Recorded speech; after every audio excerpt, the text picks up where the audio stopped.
John had been shot in the head. So we're doing CPR, counting. I'm holding John's hand. I'm watching him. I'm like, you got to make it. You just have to make it, because if he dies, then we could all die. Because then it became so real, and he didn't make it.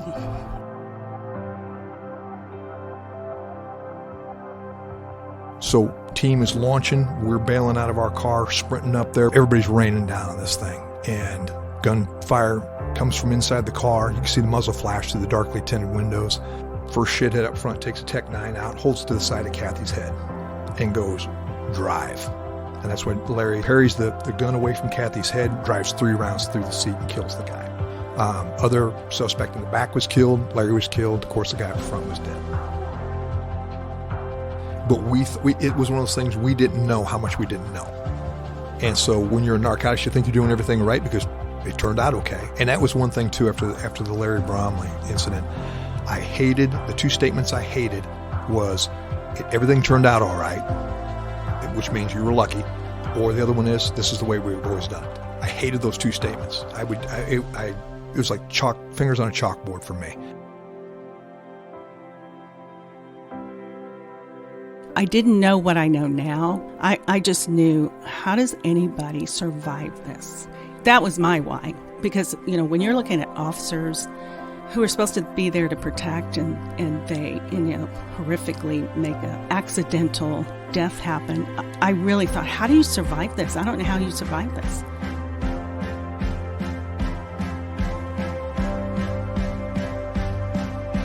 You're listening to the ATO Bridging the Divide podcast, brought to you by the Assist the Officer Foundation. Since 1999, the ATO has given assistance to the first responder community, and now we want to give them a platform to hear their incredible stories. We also want to hear the stories of the many people that support us. Our community is small, but it is strong. We have differences. We don't always agree, and we all make mistakes. But together we can grow, we can heal. And we can learn from those mistakes. And together we can bridge the divide.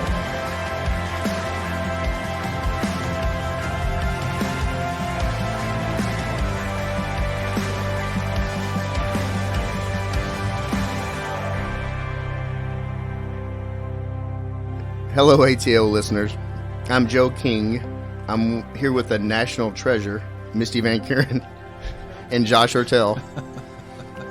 I want to give a shout out to young DPD officer Rodney Harrison. He's always given great feedback on our podcast. I just want to give him a shout out. Thank you. Be safe. Today we're having a dynamic duo on. Both former Dallas PD with long distinguished careers, and both, after police retirement, continued their dedication to service. I have the honor of introducing the Mrs. She worked for Dallas PD for 23 years, undercover Dallas PD narcotics detective for 17 years, 10 years of that on a federal task force. She also worked on the state pharmacy board for 6 months. She got her master's in counseling while still in narcotics. After 2 critical incidents in narcotics, this guest became determined to help first responders cope and heal from their functioning PTSD. She was one of the original Assist the Officer Foundation counselors since the program's inception. She's seen both sides of the coin as a true first responder servant. I'm so happy to know and very honored to welcome on Dottie Claggett. Dottie, thanks for coming on. You're very welcome. Thanks for having me on. All right, I have the other half. Our guests have persisted 35 years of marriage, and I say persisted because that's the ultimate compliment. And this is our very first husband and wife duo. And Steve and Dottie have 3 successful adult children. Steve hired on with Dallas Police Department in 1981 after growing up in Iowa. He endured 25 years of police work, being 3 years at Central Patrol, 1 quick year in Vice, 6 years in narcotics, and finished up with 15 years in SWAT. During his tenure, Steve was part of a core cadre that molded SWAT, established an unrivaled training groove, and that it still exists today. And he left the division better equipped than when he arrived. He retired from DPD in 2006, but his passion for training is contagious. I can attest he delivers instruction with focused intention and engagement like I've never seen. And to this day, he is a connected educator, finding unique and proven tactics to improve law enforcement. He dedicated the last 14 years to training platforms like Triple Canopy, CSAT, and Fulcrum Tactical. Even though I have not seen him in years, he still conveys a special presence that demands respect. Thank you, Steve Claggett, badge 4623, for joining us on the ATO podcast. Thanks. You're too kind.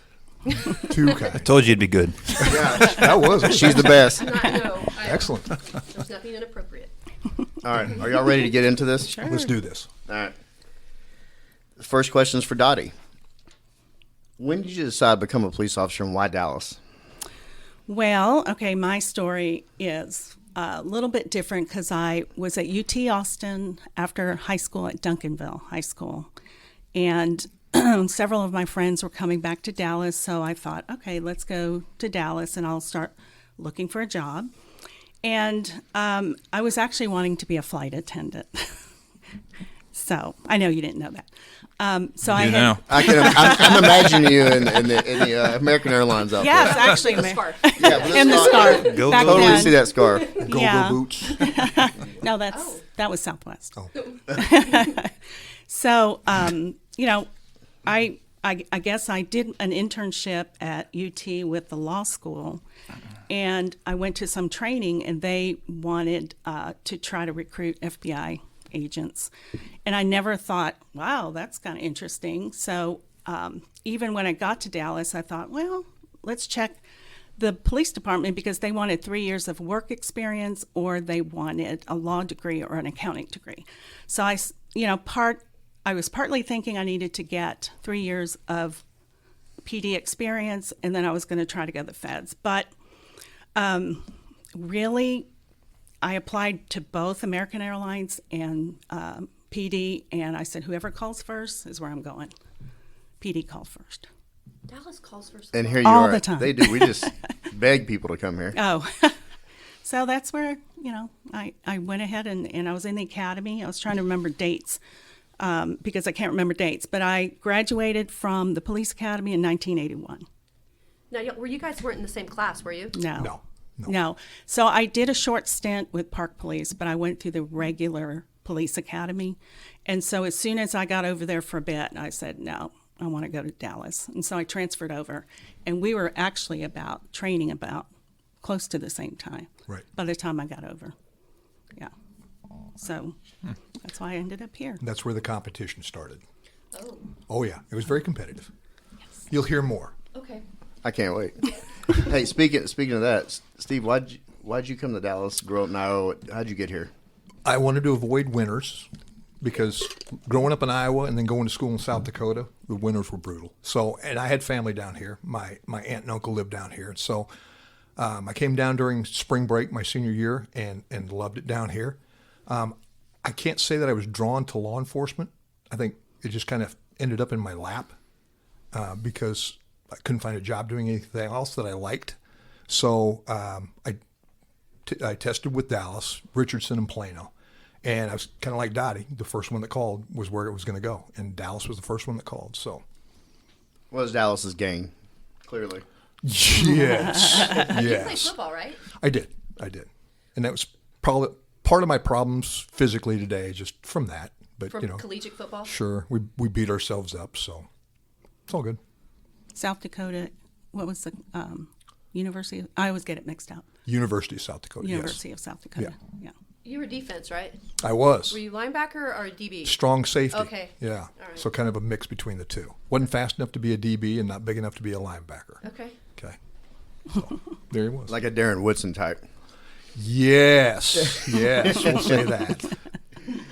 What were your impressions of the academy? Was it harder than you thought it'd be, or Well, easier? I can answer that because when I was in the academy, I really didn't think I was cut out for this job.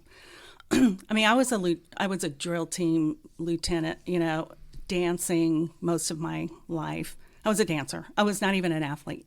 We didn't have a lot of dancing in the academy in mine. They may have had that in y'all's. I wish we Yeah. would have, though. I know, yeah. The Hey, break dancing. Ballet would have been great for everybody. But, you know, when I was in the academy, I was like, what am I doing here? I can't do this job. So every week I gave myself, you know, I made a deal with myself. I could quit. If I just got through the week, I could quit. If I just get through the month, I would quit.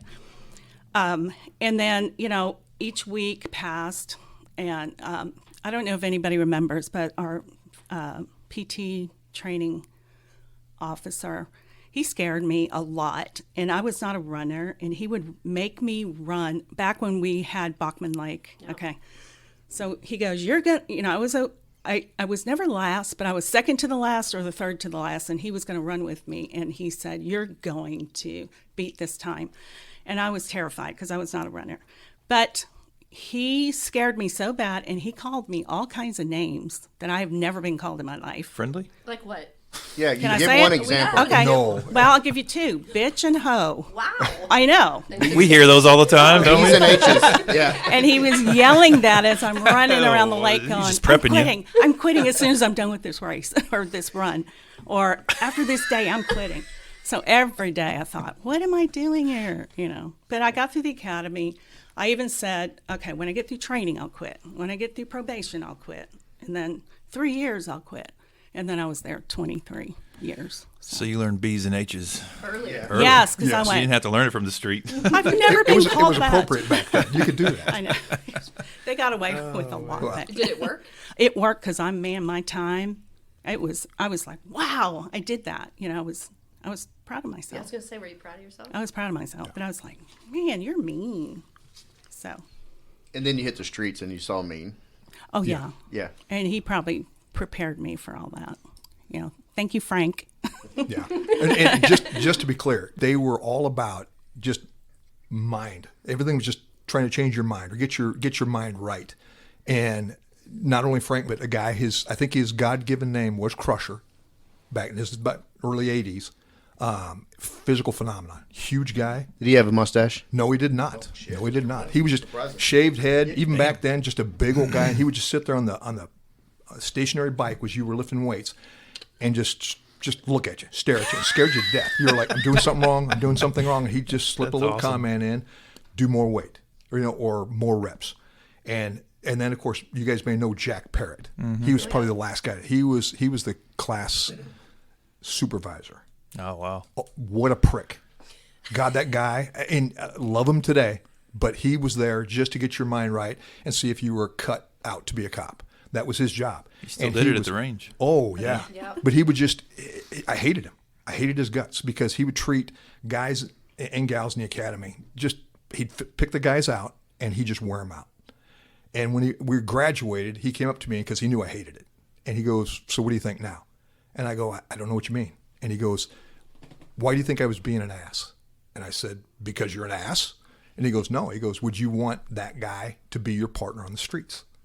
And I said, no, in light of things, because he would get into that breaking point and see what they would do.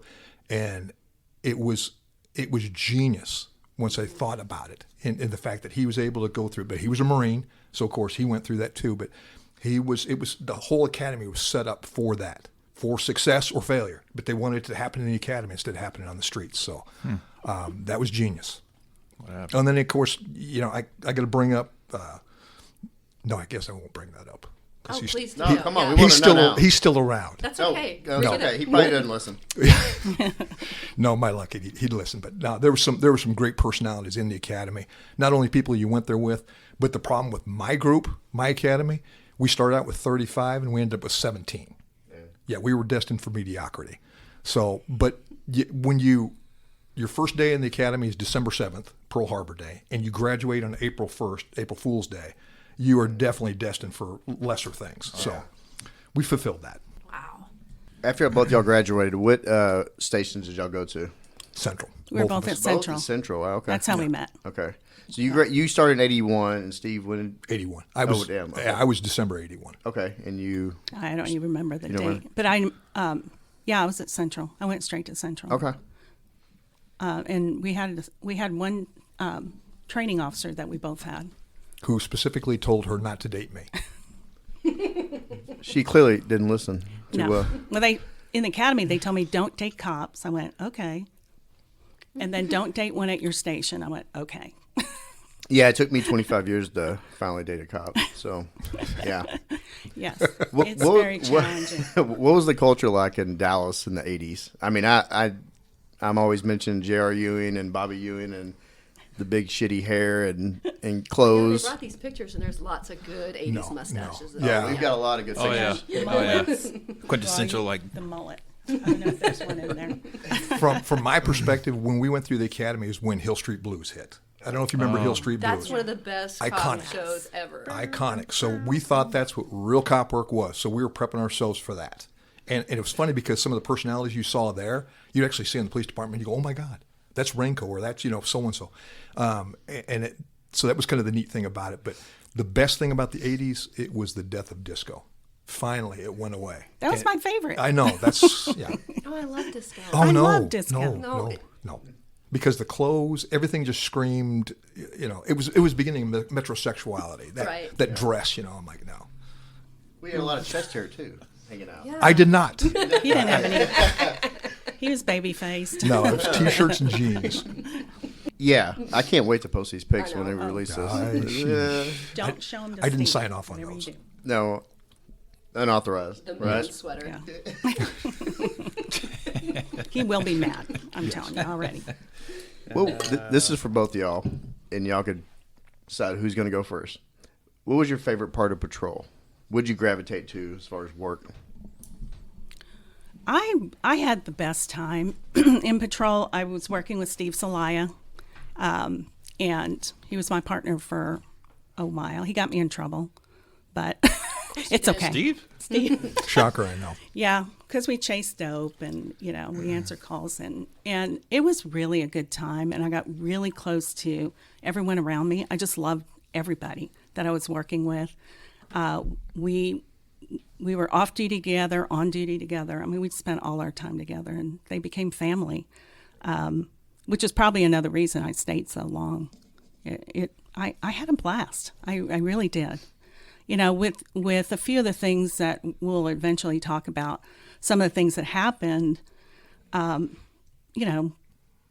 which is pretty typical in police work, but I was living in a fun bubble until, things start happening. And then you begin to realize, wow, this is real, it's real stuff. So How long do you think your fun bubble lasted? It lasted until that first officer who was actually in my squad was killed. And then my fun bubble it blew up. I was like, okay, this is real. We do get hurt and killed on this job. So that's probably when it all changed. Yeah. For me, I worked mostly the dope and guns thing, like a lot of your guys did, working right there off Grand Avenue for the most of the time, and until I got in trouble, and then they moved me up to Oak Lawn for a little bit. He got in trouble. Yes, yes, Yep. that was punishment. But anyway, no, it was great. The camaraderie was phenomenal. The job, the adrenaline dumps. I mean, you basically went to work for that adrenaline dump and couldn't believe that they paid you money to do it and had to go home on weekends. And, it was the working with like-minded people and doing good things. The camaraderie you had, the personalities on the street. There was a guy that was renowned on the street. Willie Cunningham was his name. They called him Alley-Oop. And this guy was a physical phenom. Even up until his mid-50s, you could see him on the street and go, Mr. Cunningham, why don't you knock out 50 for me? And he'd lay down and do 51 arm push-ups. And then you give him $1, and he'd go on his way. And he'd go sniff gas, and that was his thing. Just unique personalities. And, of course, all the cops were just as unique in their backgrounds and the things that they would do and where they came from. So, it was some of the best times. The funny thing about it, though, is you thought that was the end-all, be-all. Working patrol was the end-all, be-all until you went to someplace else. And you go, man, it's unique here, too. And then you went to the next level. And it was unique there, too. So the progression, there's definitely a progression when you get to the police department. Well, you take baby steps as an officer, and y'all did, and you learn the streets, and then both of y'all have moved on to very advanced units. We're going to get into those. But Dottie, you talked about one of your teammates getting killed, and look it up. This January 16th, 1983. Is that correct? Okay. Oh, Yes. so you were Yes. still pretty rookie. Yeah. Oh, yeah. I think it was only about a year and a half. Yeah. Yeah. We're talking about the murder of Officer John Pascoe, Yes. and you were involved in that incident and present. Can you tell us what happened? There's a lot. One thing I like to do with this podcast is I like to keep the memory of the history of Dallas alive, and especially the fallen, and because there's a lot of people that just see paintings up on walls, and they really don't know the stories behind it. So that's why I try to get people to talk about it. I hate getting people to talk about some of their worst days, but I think it's important to keep these memories alive and let people know just how shitty and dangerous the job can be. Sure. Can you talk about that? Yeah. So, John, he was young like us. We like to stay busy, always what we call shaking the bushes, trying to find things to be involved in. And I know it was on Sunday. And, Sundays are probably the most dangerous days when you start looking at historically when officers get hurt or injured. And I was working with Celia, and we, it's just a laid-back day. And so we were on our way to a 50. We were on East Grand. And the thing about John is he was just a quiet guy from Iowa, another Iowan. Wholesome is what she's trying to say. Wholesome. And I think he had prior military experience. But Air he was Force. Air Force. So he was just a quiet guy. He was kind of a loner. He worked alone a lot. And, we'd cover him and help him out when he needed it. And so Steve and I were about to check out. And I think if my memory's not real good because I stayed focused more on the traumatic parts of it. So all the little details around it's hard to remember. But I believe he called for cover because he was in a foot chase with someone. And, of course, Steve and I, were like, oh, my gosh, we need to get over there. And it wasn't, I don't know how much longer it was, and then we hear officer down. And, anytime you hear those words, you just, I don't know how to even explain it. It's like your whole body just shuts down. And I'm real empathic, so it's probably why I do what I do now. But I take up energy around other people. And I remember seeing Celia, and he was driving, and he just, this loud yell comes out, and you can, it's like he was beating the steering wheel. And then he, of course, we hauled ass over there. And the whole time, I just feel like my whole body shut down because whenever you hear that, you're so worried. You're like, please be okay. So we get there, and in a field, and this is my memory, and you see an officer laying down, and there's another officer there. I think he was a TAC officer at the time, Curtis Fortner, and he was already doing CPR, and we're running up there, and kind of helping him with CPR. It's like tunnel vision. I do remember things like blood. I saw blood on.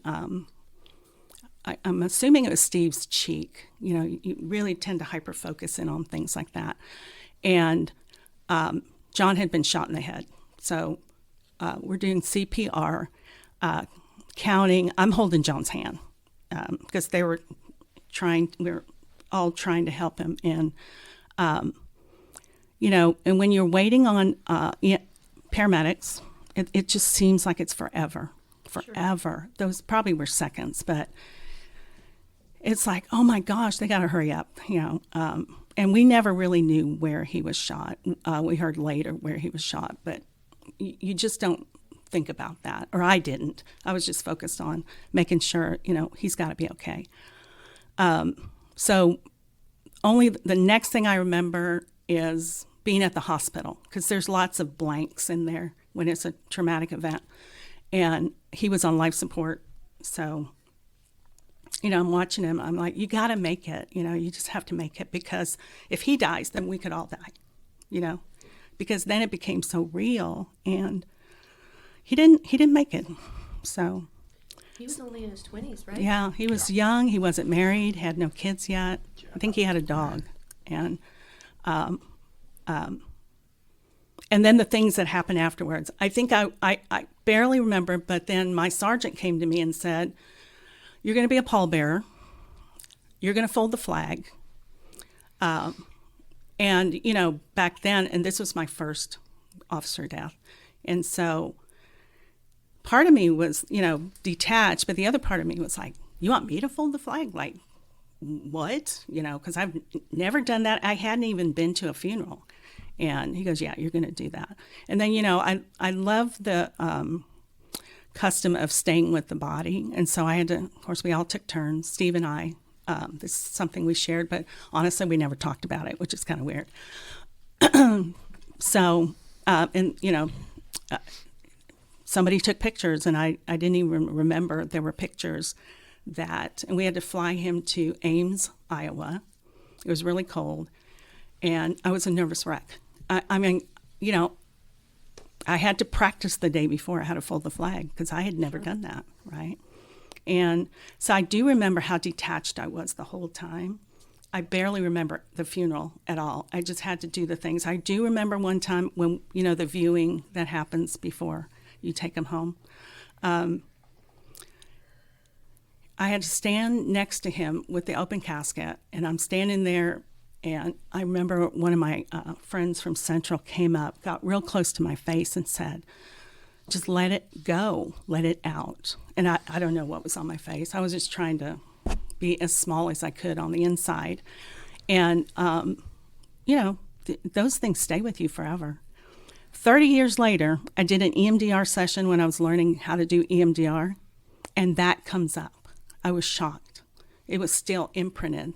And that's why these things can imprint you so deeply, So. Did it come up on its own? Yeah. I was with a bunch of therapists. I know I'm fast forwarding, but I was with a bunch of therapists, and the girl that was going to work on me, nobody in there knew I had been a cop. So I thought I better warn her, and really I was warning myself because I didn't know what was going to come up. Sure enough, that shooting came up, and it was the moment. That's why I could see the blood on I think it was Steve's cheek. It was either Steve or Curtis's cheek. And all of that, just right there, is what came up in my EMDR session. So, from a mental health standpoint, were there any programs the department had then? I mean, we had psych services, but back then, the culture was you don't go, you don't go, And it's hard enough being a female in the 80s trying to do, police work, and I already knew I was pretty sensitive and shy and quiet. And I wanted to prove myself that I could do this. Once I got on the street, I'm like, okay, I'm going to do my best, and then I can quit. So I really didn't want to do that back then because I didn't want to look weak. I really wanted to, show everybody around me that I could do this job. So, but to answer your question, I didn't go. I don't know if anyone really went. I don't think the culture was there to go. How long after this incident did you mentally replay this? Well, so, when I talk about this in therapy, but a lot of times when these things happen, you detach. You have to detach. Otherwise, you can't do the job if you're not detached. If you feel everything on every call, you can't do the job. And so I got really good at detaching. I became an expert at detaching. So what was your question? Did you? I lost it. Sorry, I was like, I think you man, answered I'm right it. there. Yeah, it was just the mental health standpoint. What did they offer then? But, you just brought up another good point, too, was you detach yourself from that. Was that reoccurrent throughout your career for any other incident and just became very common? Absolutely. I think by the time I left, even though that was 23 years worth of stuff, and we didn't even talk about some of that's my first. Right. There's a lot more that happened. And it's just weird, because when I describe it to officers now when they come see me, and they're like, yeah, it's almost like you're in their head describing this. detachment. Well, from a professional standpoint now, with your career here as a counselor, what is that? Is that a coping strategy? Is that a mechanism that the body uses for survival? How would you describe that? Definitely, it's a coping mechanism, and I think every officer over time, and I say every, there's always an exception, but you don't even realize it's happening. It's so gradual that you can't feel every call. And then one of the calls might penetrate. And that's usually when officers, can feel that. And it feels like it's the catalyst that makes everything else come up. But the detachment is a coping mechanism. And I think it's kind of one of those necessary evils, where you need to do that, be that, so you can do the job. But it's not good when you're trying to connect with family and kids and, neighbors and friends. It can be hard. After this incident, how long did it take you to get up to narcotics? And Steve, were you already in narcs then? No. She got the narcs before you first, did? yeah. Okay. How long did Well, after? I'm not sure, again, time-wise, because I was brought up to narcotics on a special, one of the funnest jobs ever, because I got to spend 2 months, working La Bear. Was Steve there dancing? I was in the I was in the parking lot. He was on the Parking stage. cars. No, extra job on the stage. Stop it. No, stop it. How did this become Attack Steve? I know. How did this happen? Oh, you just wait. We'll always pull you in this. But yeah, it was like the best job ever. And I thought, oh my gosh, this is so fun. And so I did 2 months, went back to Central, and then I decided I need to get up to narcotics. And then I got up there because I spent most of my career up in narcotics. So That's a lot of time. It is a long time. Yeah. Steve, so when did you decide to get up there? I went to Vice first Oh, after I wanna- 3 I- That was the years. short stint. I want to hear Yes. all about this short stint. I don't know if I want to tell it now, Joe. Okay. Vice was a stepping stone to get to narcotics. Narcotics was kind of the prime area you wanted to get to. That's where all the big deals were and all that kind of stuff. So that was basically a gateway to get to narcotics. And so I said, okay, there was an opening. I went there, and boy, did I make a mistake. Coming from Iowa, I mean, it's innocent and get thrown into the seedy underbelly of the city. You just and the bad thing about it is you're expected to do unnatural stuff, like just taking off your clothes in front of people. Yeah, people that you don't know and people that are not attractive, and you're supposed to take off your clothes just to prove that you're not a cop. And I didn't think I knew you took your clothes off. Oh my God, are you married to me? Huh. I thought you couldn't do Skeletons are that. coming out. No, I'm talking about depending upon where you go. If you're working a street girl, then no, you can't. But when you go to massage parlors and stuff like that, yeah. And What? Yeah, I know. so I worked at one point in time. I worked with a guy, John Nichols. He retired not too long ago. Good guy. He was like a Tom Selleck lookalike. So Hot. Nice mustache. yeah. Right? Oh yeah. Yeah. So he and I we had a lieutenant, E.W. Smith, that liked messing with us. So of course he gets a complaint on a gay escort agency that is looking for new talent to work. And so Fresh fish. Yes. Definitely fresh meat. Yeah. Oh yeah. I made a mistake. But anyway, so he sends John and I, and you have to go and interview for this job. What we were looking for is an aggravated promotion to prostitution case. So they have to have 2 cases of this to make it aggravated. So we flipped a coin. I lost. I get to go first. And the process was just, it takes everything not to throw up on yourself, because it's everything about it, the smell, the look, just everything. I got hired, thank God, because it would have not helped my self-esteem had I not. John went next. He got hired. So we're like, okay, we got a great case in this guy. I'm not even going to give you the details. It's like Dallas PD recruiting, just raking in. Yes. I knew you guys were cops the whole time. He didn't care. He was like, oh, I got him. Well, and that was basically how you proved that you weren't a cop, is by going through all the instructions. And it's like an interview. You sit down, you're going through an interview, what your likes, dislikes, what you're willing to do to make money, because you can make a lot more money doing some things than other things. And then it basically culminates in, okay, take your clothes off. And then they want more than that. And I'm like, oh my God. So Yeah. Anyway, you learn how to BS your way out of things. So that was good. So then EW, he liked this. He goes, okay, you guys did a good job. We're going to go hit the home office in Houston now. So we had to hook up with the Houston Vice, and we go down there. And, of course, I go first. And go to the interview in a high-rise in Houston, like a 9-story complex down there. And we're on the 9th floor of it, like a condo type thing, townhomes. And I go in there and go through this interview process again. We'll do the whole, likes, dislikes, turn-offs, turn-ons, that whole thing. This is how you can make more money. And then when it comes to, okay, show us what you got, in walks 4 more guys. Oh, God. And I've I'm never heard a Vice story like this. And, of course, I'm sitting here going, okay, so my choice is So sorry. I'm standing here naked. My clothes are there. I got no gun, no knife, no badge. All I got is a lamp right next to me. So I got this nightstick. That's all I got. No. Believe me, you can't get a nightstick in this environment. Believe me. I don't think that's a stick he was talking about. No. Randy joined us. Oh, I was going to say, I didn't have to worry about Steve behaving. But Why are you taking off the ring, Dottie? Go ahead. I'm sorry, Steve. Go ahead. No. But it was definitely the worst experience of my life, and it's one of those things you just learn how to talk real fast, and bullshit your way out of it, because other than that, I would have thrown myself from a 9-story window. I seriously. Oh, So I'm sure you were. But and then the show worst us part, what you got. even that's exactly how they put it too. The worst part is when we went and actually ran the warrant on it.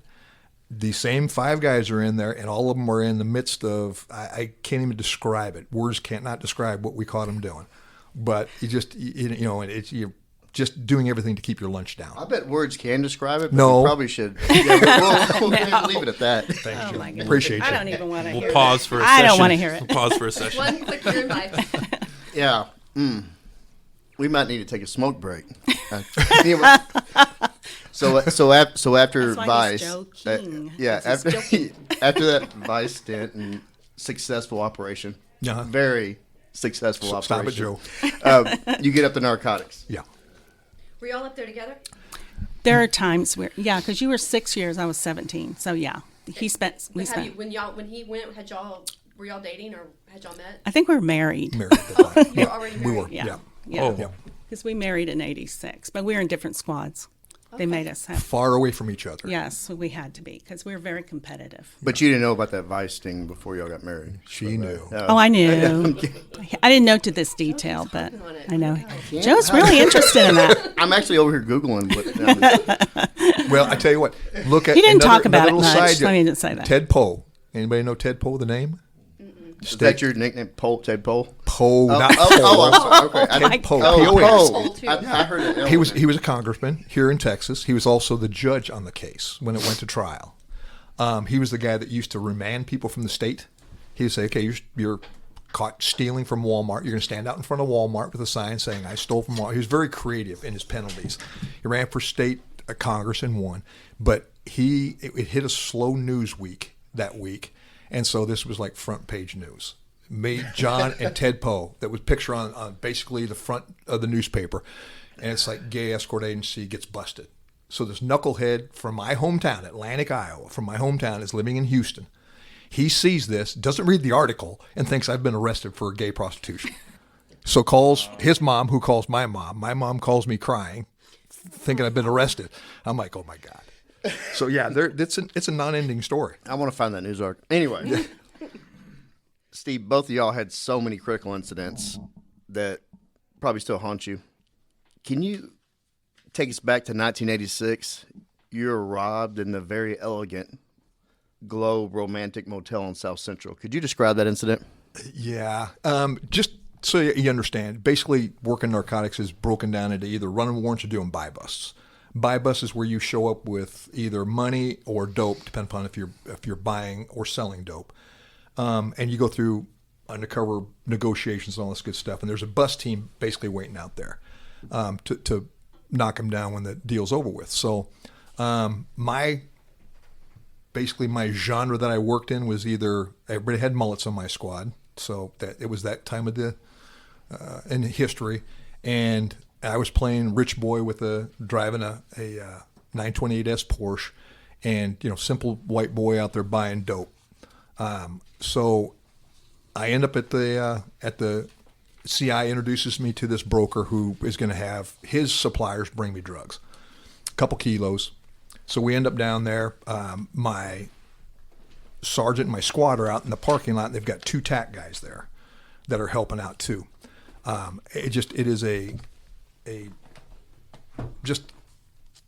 just a list of failures, this whole operation, because everything that went wrong, Murphy was alive and well. Everything that could go wrong went wrong. My body mic went out in the middle of this thing. And so Alan Adamczyk, my partner, basically got the room next door and was listening through the wall. That's how thin the walls were, is he could hear the conversation there. And then he's radioing back to the guys out in the parking lot. So we're going through negotiations, and finally the brokers show up, 2 guys. So there's 3 of them and 1 of me. And another failure on my part was everybody liked to carry a gun that you could hide real easily because you didn't want to be found with a gun. So, of course, Walther PPK, which was really cool because James Bond carried it. So, it really worked. It was good. Tucked down the back of my pants. And next thing I know, they bring the dope, throw it on the bed, and I'm standing in the middle of the room looking at the dope, and I'm surrounded by these 3 guys now. Everybody's got a gun in their hand but me. And I'm like, okay, gave the rip signal, just take the dope. Or take the money, it's in the car, this kind of stuff. And that's the signal to, okay, team can come in. I hear nothing. And I'm like, this is not good. And finally I hear the door getting kicked in, but it's the one next door. Husband and wife in there, a man and woman in there in the middle of whatever they're doing, and screaming. So Alan leaves his room, actually kicks the right door, but when the first distraction happens, of the door next door getting kicked in, the guy that's got me on my knees and a gun screwed in my ear, he turns to see what it is. So it gives me an opportunity. Other guy starts walking to the door to see what it is. About the same time, Alan kicks the door open, hits him in the head, right across the face, and knocks him clean. And the other guy and I we're taking care of business over there. And then the third guy decides to get rid of his gun. So just lucky. That's all it was. It was just luck on my part. I put myself in the position, standing in the middle of the room versus on a wall or in a corner, keeping my battlefield in front of me, had my gun positioned in the wrong spot, and communications went out. So I just, the only smart thing I did was leave the money in the car versus bringing it in the room. Other than that, it was just a host of failures that I was just lucky to make it out of. Just because I know your former background beyond narcotics, did that spark something in you? I mean, is that something that maybe had you start thinking, tactics and I was trying to think mindset, more personal tactics and personal, safety and security type stuff, and trying to put myself in a better position, but not thinking big picture yet. And that was kind of a failure of the division. I mean, we basically, when you take guys and give them MP5K models and pistols and shotguns and say, go hit that warrant right there, it'll all be all right. Didn't do any training. And you just, by the grace of God, you made it without doing anything, any damage to yourself or anybody else. So, do you think that was the foundation maybe? For me, it kind of planted a seed. Yeah. It did plant a seed in me to where I go, I got to be smarter. I just have to be smarter. Because, you do see your life flashing in front of your eyes. Oh, yeah. And I didn't know till later on what that was all about. I didn't realize that when you see your life flashing before your eyes, it's basically your brain trying to come up with a reason or a way to get out of this problem. So it goes back through the memories of your life, trying to look for a solution. And I looked into this, and I couldn't find a solution. My solution was I was just lucky. And then I got an opportunity I was able to take advantage of. And like I said, Alan Adamczyk saved my life. No doubt. So everyone in this room has risked something for drugs. Oh, absolutely. And stupid. I mean, I've never been in that position, but looking back, and I like to hear older officers' theories on, is it worth it? When you're in narcotics, it's all about the dope. It is all about that. They used to call it in a newspaper article they posted, and I can't remember which deal it was after, but they called it lust for the bust or zeal for the deal. That was the headlines, and that was the job. And so safety kind of went out the window because you were looking like guys would run from the front door straight to the bathroom because that's where they were going to try and flush it, and just sprint straight there, bypass all these other idiots sitting on couches or sitting, standing there with guns in their hands, bypass all of them. And again, you relied on luck. luck and hope just replace skills and common sense. It's funny, it stayed that way, but you remember Ron McCarthy, Yeah. the godfather of SWAT, Yep. That's Yep. one of the things that he would focus on.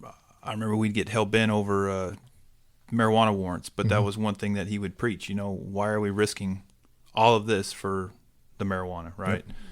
So it's funny how not funny, but it's just interesting how it's stayed with us for so long, but it's just human nature, right. Especially when you're a police officer and that's what you're there to do.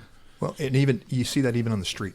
You see guys do, and I was that way too. You would do silly things trying to, you sit in bushes waiting for people to come out of a drug house so you can snag them up. Oh, yeah. And just think about how stupid that is in retrospect. But it's the lure of the job. When you can do, and the good thing about it is we can sit around and tell war stories like that now. And it's people hanging their mouths open listening to it. And that's why there's more TV shows and movies about cops than there is firemen. So I'm going to leave it at that. Shots fired. Yes, it is. Oh, And I said, Did y'all sit down and talk about this incident after this happened? we You did. and Dottie? We did, kind of. kind of. He didn't tell me all the details. But, I was doing a lot of my own things. It's crazy up in narcotics. He's doing a bunch of stuff. I'm doing a bunch of stuff.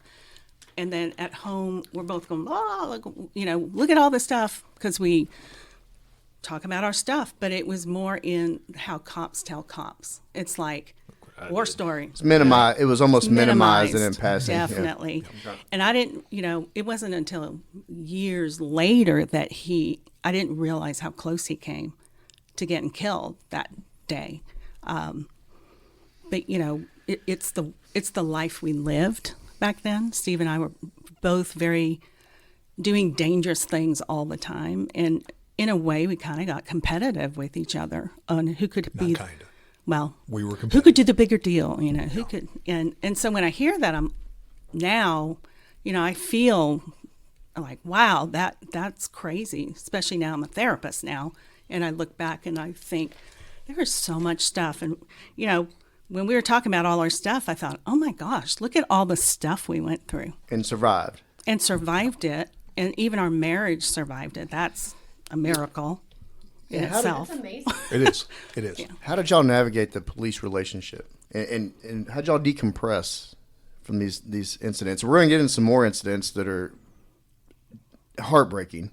But before I get into those, how did y'all decompress at this point? You want to take that? Well, I think you can tell your part, but I Thank think you. I know. I wanted to say this is what I deal with. But to be honest, I said we're going to be transparent, okay, and we're going to really talk about how we didn't deal with things, very well, and how we really didn't talk about stuff. We just didn't. But, as the story goes on of our relationship and our lives, yeah, we didn't do very well. I don't think we did. I don't know. And I think the only thing that kept us married was this strong commitment to family. When we started having kids, divorce was really not on the, I know I threatened it a lot over the years, but it was not really on the table. We were just going to make it work, figure it out. And a lot of it, too, was we were a byproduct of our subculture. We really were. You don't talk about, show weakness. You don't show weakness in things that you do or how you feel and stuff like that, whereas that would have been the perfect place to share it is with your wife. Now, to be honest with you, I don't know how married cops that are married to civilians talk about it to their spouses. I have no idea, because at least that was the one thing we could understand what each of us was going through. And Dottie would always start out. And this is, I think, where she really started her therapy career. She'd always just say, "Do you know what your problem is?" And I'd go, "No." And she'd tell me what my problem was. And so that was basically, that's a joke. It's a joke, Yeah. because he would fight me on it all. Oh, he said yeah. I got my graduate degree on him. Yes. I'm sure he's very receptive. Oh, yeah. Oh, yeah. Yeah. That's a great question, though. Do you What? know what your problem is? Yeah. And to be honest with you, most of the time I did not. And that was the nice thing about when we finally did hit a point where we could talk about things and kind of work things out, if nothing else, just to get something off your chest, and she was phenomenal at this. She could sift through the BS and then kind of bring it back home. And it's like simple things like I would get so frustrated, especially after going to SWAT, where I was like, I need to change minds, hearts and minds. I need to change them here because we're lacking. I've seen what happens when things don't go well, and we need to raise the level. And she would look at me and go, you can't change people's hearts and minds. They're who they are, and you can't change it. I go, I can. I know I can. And I beat my head against the wall. But it gave me mental health because I was like, okay, it's about time I accept that. And just the ones that want to change will change. The ones that don't won't. So. You did change habits. You changed work habits. In what way? In a example. The cadre I talked about molded guys under you to train and to make themselves better. And those were habitual. Okay. And I think it went on beyond you, right? It became part of the culture there. And it's that supposed was the norm. To. Right? It makes me feel good. And did you notice the way I started asking you questions, thinking I'm in charge, but I'm not? You can be. You know what your problem is? Yeah. What you got? What's your problem? No, and I guess that was my biggest hope. But I tell you, where I learned it from was a ton of it from Dottie, to where I was like, okay, I got to be smarter about how I do this. But the other teams like L.A., Houston, New York, some of these agencies that I knew guys that were there, and saw how they ran their business, how they were professional, how they didn't hammer on each other, they support each other, stuff like that. But there was a culture of excellence in some of these departments, and I think I know that I yearn for that for Dallas. So, but thanks for the compliment. Yeah, you were the example. Thanks. And your energy was contagious. Yeah. Could you tell Dottie that? Because she thought all I did was sit around, comb my hair, and work out. Yes, well, they did have hair products. Because coming new to SWAT, especially as a female, you're like, here are this core group of guys that are just gods, and you don't know how they're going to treat you when they're teaching you. Because I didn't know shit. And I remember specifically some of my very first training sessions, and I just gravitated towards your energy, and then you were so receptive with me and patient and didn't treat me any different than any other guys. No. And it was meaningful. But you know what? Here's the thing, and this is all anybody asks of anybody else around that's working is you're talented or are talented, physically talented, great athlete, great shooter, thought well on your feet. Now you can't go wrong with that. But the other component that's generally missing is that drive, that desire to be better, and never being satisfied. I'm at this level here. I'm pretty good. I'm good right now, and that just drove me nuts because there's always a level above that, and you exemplified that.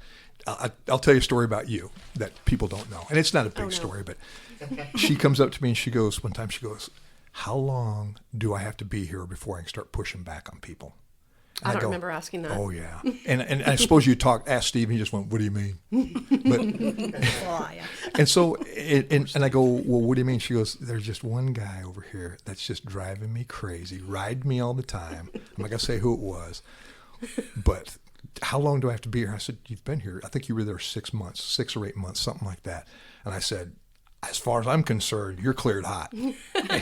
And next thing I know, you come back saying, "Yeah, I did. It worked." I said, "What'd you do?" I threatened to knock him out. I'm like, "Good for you." I don't remember doing that. Oh, Misty. I don't remember that was my favorite story. That was my favorite story. So you earned that right. You earned the right, and you definitely stood up for yourself, which was phenomenal. Phenomenal. But when she said you can't change hearts, I agree with that. You can't change someone's core. Yeah. But if they do want to improve, you provided it. And you gave an example on how to do it. Yeah. I think my biggest eye-opener was basically, in a police departments in general, the only thing that really drives change is tragedy. Tragedy or liability. That's going to drive change. You look at all the incidents that have happened around the country, and it takes like a Columbine, or a great current one was Parkland. where guys sat outside waiting for other guys to get there so they could go in. And that was kind of the impetus of single man CQB, where you're going to go clear that building by yourself. And that was never done. I mean, even on a burglary search, you never went and cleared by yourself. You always had a partner with you at least. It's like a common law. Yeah, and it changed the dynamics of the way we're supposed to think now in law enforcement. So, good But stuff. both of you guys experienced tragedy together on an incident. Is that correct? Yes. Yeah, not directly involved, but in Yeah. our own way. You're in your environment. Yes. Yeah. Yeah. In narcotics. The Larry Bromley shooting. Lieutenant Bob Owens talked on this because he wasn't there. He was the commander over narcotics at the time. It was an incident on December 11th, 1991.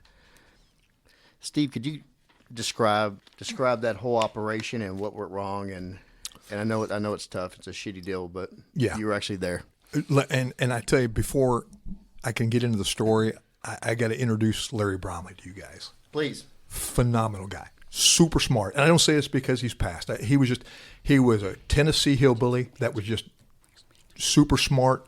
The unique thing about Larry, he could not have kids. His wife Cindy had lupus, so they couldn't have kids. So he basically kind of adopted our oldest boy. And Larry was if ZZ Top could have kids, they would have been Larry, because he had long beard, long hair. He had red hair. Yeah, red, and he was a sharp guy, great common sense. But he and I we did the majority of the undercover work in our squad, and we were always trying to figure out better ways. So after I'd gotten jacked in that hotel room, we kind of chatted about that a little bit as far as putting yourself in a better position and things like that. So he had knocked down some really good deals. Yeah, that's a picture of him and our oldest boy, Matt. He bought him his first football for his birthday. So, and that kind of led to his football career. So, but great guy. Cindy was a good lady. Like I said, she had lupus, so they couldn't have kids, but it was neat to see them together, because that was truly a giving relationship, to where he helped her with her stuff and she helped him with his. So, which, it was good to see.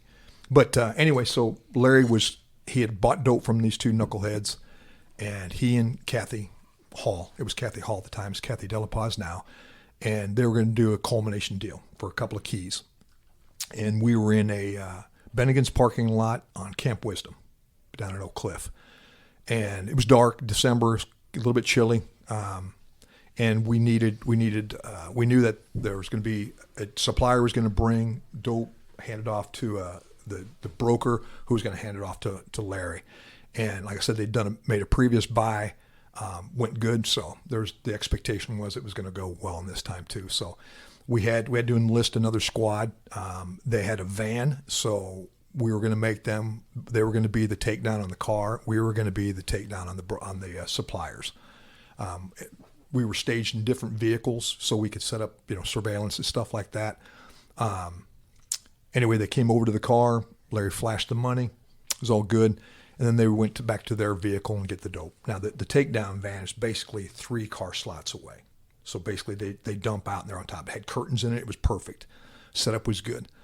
I don't want to get to the point of pointing fingers and responsibility. It was tragic how it ended. It was a culmination of things. It was the perfect storm for tragedy. That's all I'm going to boil it down to. Larry had a vehicle, Firebird, that had darkly tinted windows. Larry had put himself in the number 3 position in the car, kind of unbeknownst to everybody, because he was kind of slick how he did his business. But he cut the guy off that wanted to get in the back seat, put one in the back seat, cut the second guy so he couldn't get in the back seat, and made him sit in the front seat, and Kathy's driving. So we're listening to everything on the body mic, and they're kind of going along with negotiations, and all of a sudden Larry goes, take the money, don't shoot. And we're hearing all this on the body mic. So team is launching. We're bailing out of our car, sprinting up there. We're kind of a ways off because we were sitting back so we could knock down the broker on the deal. Everybody's raining down on this thing, and gunfire comes from inside the car. You can see the muzzle flash through the darkly tinted windows. And what has happened at this point is, first shithead up front takes a Tech 9 out, holds it to the side of Kathy's head, and goes, drive. And that's when Larry's like, take the gun, take the money, don't shoot. Meanwhile, he's pulling his gun out, head down the front of his waistband.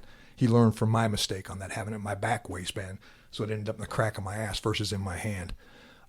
So meanwhile, he's taking out his gun, parries the gun away from Kathy's head, drives 3 rounds through the seat and kills the guy, and then holds up on the second guy. He's got guns on him.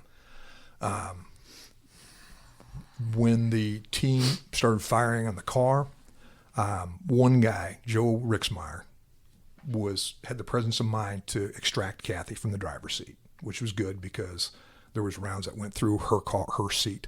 Other suspect in the back was killed. Larry was killed. Of course, the guy up front was dead. When we pulled Larry out of the car, got shithead out of the car, pulled Larry out of the car, started exposing wounds, trying to see if there's something we could plug up. There was too many rounds. One of the weapons fired was a shotgun, and then the other ones were handguns. So it's kind of like Dottie was saying. It's so surreal. You want to stay focused on what the mission is, but you kind of start having that out of body experience where you're trying to look at everything from above and going, okay, what's going on here? Because this is not right. This is not usual. And then of course you snap back into it again. But again, you're just looking for a solution to this problem, and we couldn't find one. It was too late. So,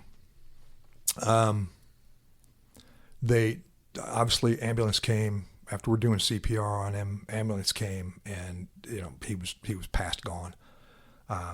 Took him off. Cindy was a dispatcher. His wife was a dispatcher. She was working that night, so she had heard it. She went to the hospital.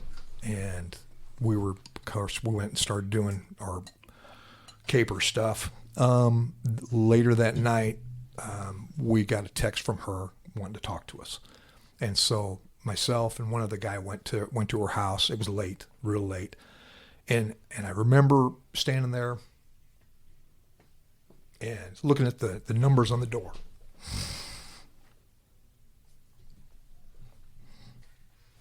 So it's funny how your mind works in stressful situations like this. And I remember just kind of staring at the door and had the numbers on the side of the door. And I remember one of the numbers was a 9.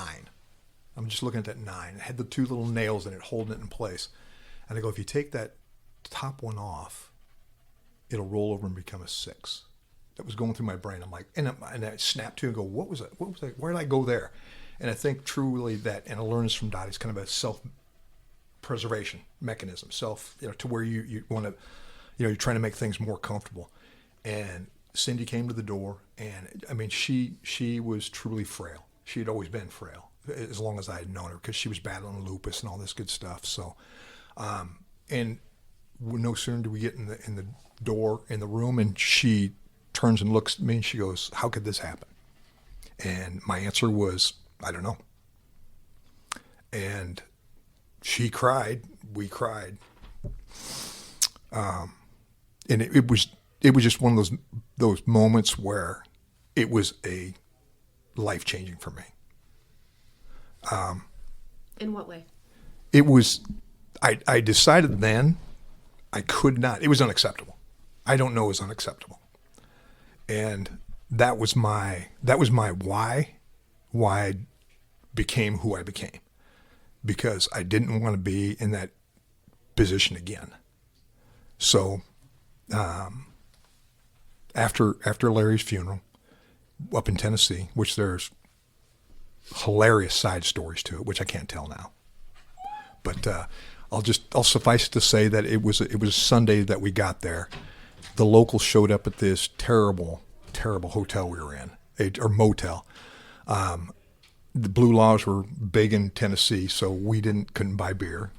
And locals showed up, and they were like, "You guys need anything to drink?" We're like, "Yeah, everything's closed." They go, "We'll be right back." Came back with beer and booze. Still had the evidence tags on them. Any moonshine? No, shockingly enough, no.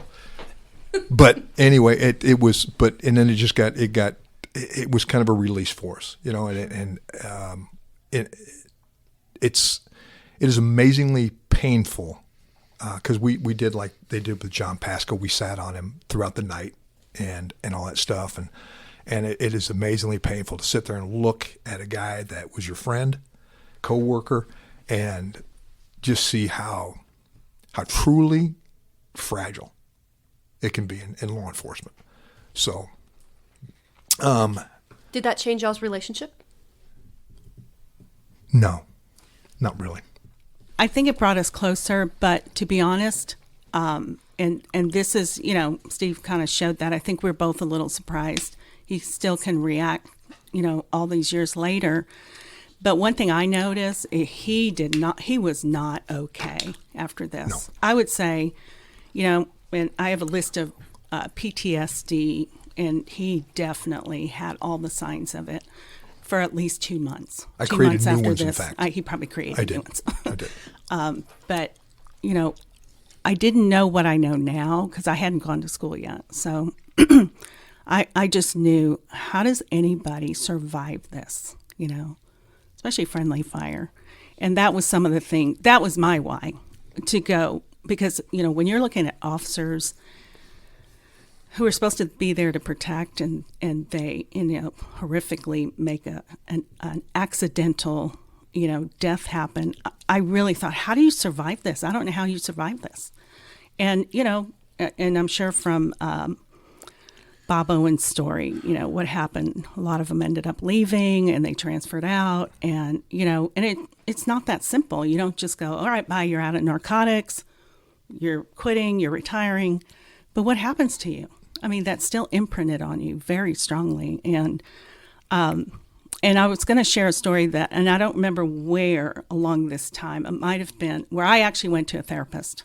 And I just found one in the yellow pages because I don't think it was with Larry. I don't know. I've lost track of time. But I was not doing well. And I think it was the job taking its toll on me. So I found a therapist in the yellow pages. And I was like, all right, I'm going to him. So I go, and of course he knew nothing about police work. And all he told me was to drink orange juice. I was like, I was stunned. I was like, what? Drink orange juice. When left that office, never went back, of course. So that leave a bad taste in your mouth? Huge bad taste. And I said, you know what? We need therapists that know the job. We need to have therapists that probably have had done the job, because, and I am all about, I love the therapists that have such great passion to help first responders, but I'm always looking for anyone. I've actually talked to my clients, from PD, go back to school, get your master's, I'll supervise you, I'll teach you everything I know, because I think it's that important to have people that know. That are educated in our culture? Yes, definitely. And even the nuances of the culture, because there's stuff most people wouldn't know unless you walked in those shoes, because, cops don't talk about it, but you know what they feel. You know exactly how they feel. And it's okay even to not talk about it, but to make sure that you understand, and it's okay, and it's going to be okay. I mean, you're talking about the guy that tells you to drink orange juice, and then you leave there and you're like, well, it's already hard enough for a police officer to go seek help.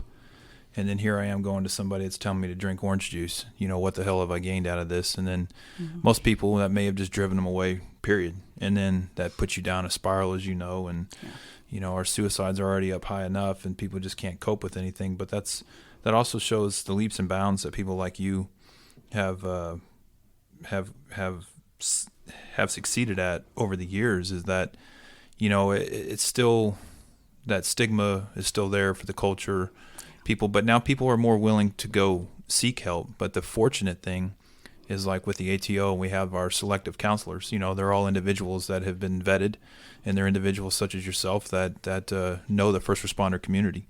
And what a relief when you sit down and talk to somebody that knows something about what possibly you've done, especially speaking to you. I mean, I've been to you, and it's very comforting knowing that, hey, I'm speaking to a police officer, not only a police officer, but a police officer that's been through many critical incidents, married to an individual who's been through critical incidents, has exposed yourselves the ultimate vulnerability in police work with the high risk operations. And it's just, that just leaps and bounds. It's just hats off to you for taking the strides to do that, because I can't even tell you. I mean, it's just, we're just so far ahead of where you were then. I mean, I wasn't even there, but yeah, I'm just so grateful for that.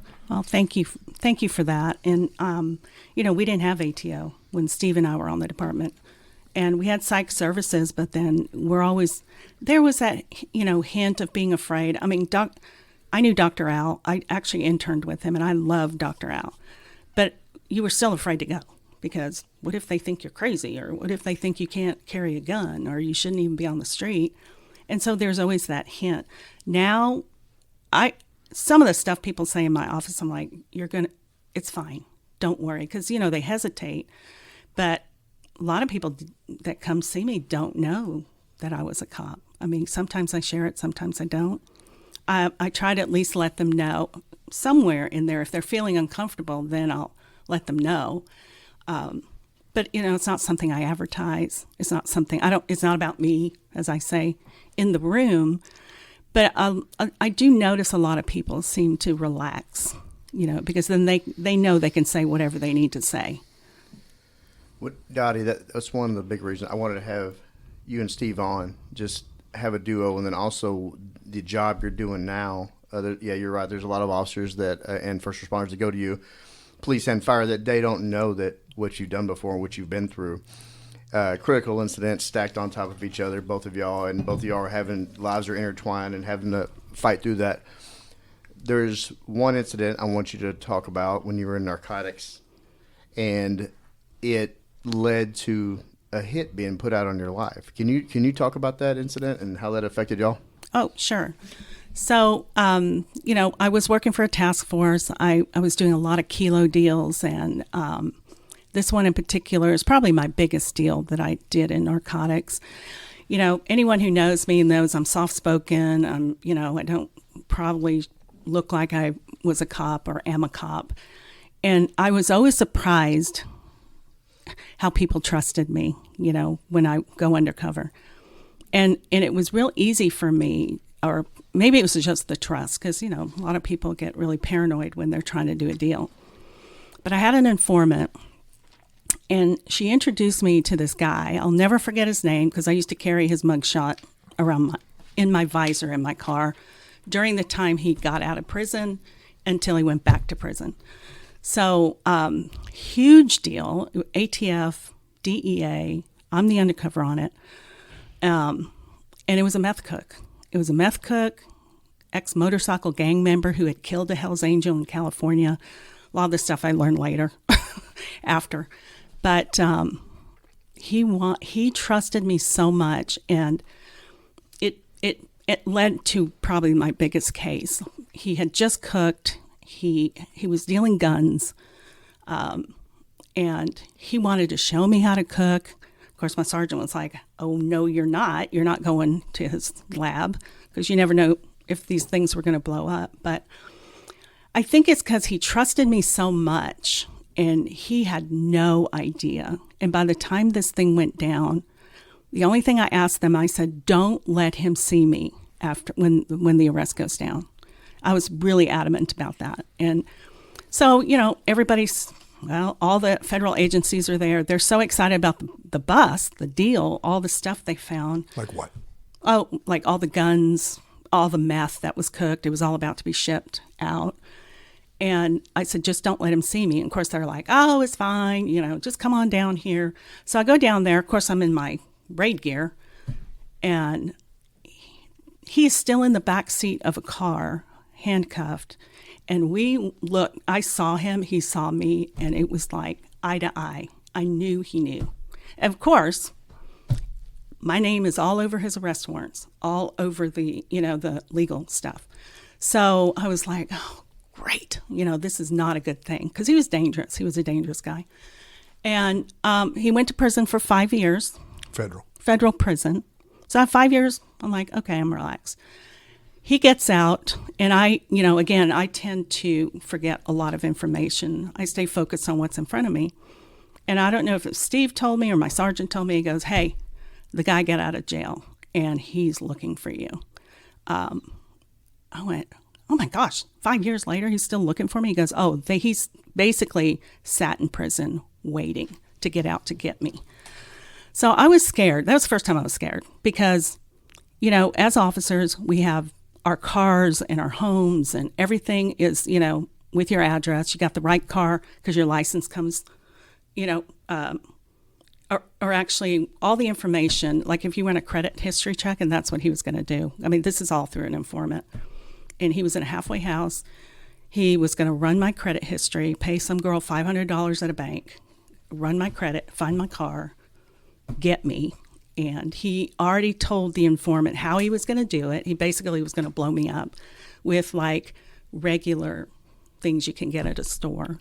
And the only thing he needed was blasting caps, which, and I don't, Steve probably has more of the detail because I just kind of I do. shut it out. I was like, and all I knew, because by then I had Matt, my oldest, and he was 3 when all this was happening. And I was so paranoid. I had his picture in my car. I was looking over my shoulder constantly. I was doing dry what do you call those? Dry runs? Heat runs to go home from work. And you know, I always share this story because I was so paranoid that I was at a grocery store and a can of biscuits popped when I walked by it. And I mean, I hit the deck. She shot it 3 times. That's what he was going to say. But I was that jacked up constantly. I couldn't sleep. I was always looking out the window. And then Steve has the second half of that story to where, you know, I was just trying to live. That's all I wanted. Were you in SWAT then? No, still in narcotics. Still in narcotics. Okay. David Clark, he worked intelligence, sharp guy, super sharp guy. He calls me and goes, "Hey, Dottie, tell you about this." And I go, "No, she did not." So again, it's like us insulating the other one from all this stuff. And so he lays all this out for me. And I'm like, "Oh my God." And I'm steaming. I mean, I'm steaming on this. And he goes, "Who are you steaming at?" Just out of curiosity. Just the situation. Just the whole situation. Yeah, the whole situation. And to be honest with you, I'm a little bit caught short with Dottie because she didn't tell me this. I'm like, oh my God, this is important. I just found out. Yeah. But anyway, and she forgot to tell me that they actually lived together in a motel for like 7 weeks. That was part of the undercover assignment. I wouldn't worry. Well, she came home late all the time. Please say that. I'm kidding. He's kidding. That you're going back to your Vice thing. I relapse a lot. But anyway, David tells me the story, and I mean, I'm shocked. I'm like, why do I not know this? I knew that she had made the bust, and it was a great bust, and one of the bigger ones in narcotics at the time. And so he starts laying this down to me, and I'm angry. And of course, my mouth runs like it always does when I get angry, and I go, either you do something about it or I will. And because he told me where the halfway house was and all this stuff. And he goes, first thing he says, "Don't ever say that again." And I'm like, okay. And he goes, "We'll take care of it. We've got information." And so they end up through an informant, catch him with blasting caps in his halfway house, and violates his parole, and they send him off. But basically, he was going to build the same type of bomb with fuel oil and fertilizer that blew up the courthouse in Oklahoma City. Yeah, McVeigh's. Yeah. That's what he's going to do. So definitely had the technology. He was smart. He did meth cooks with ether, so he knew how to blow stuff up and knew his. And they said too that he's extremely smart. He's a smart guy.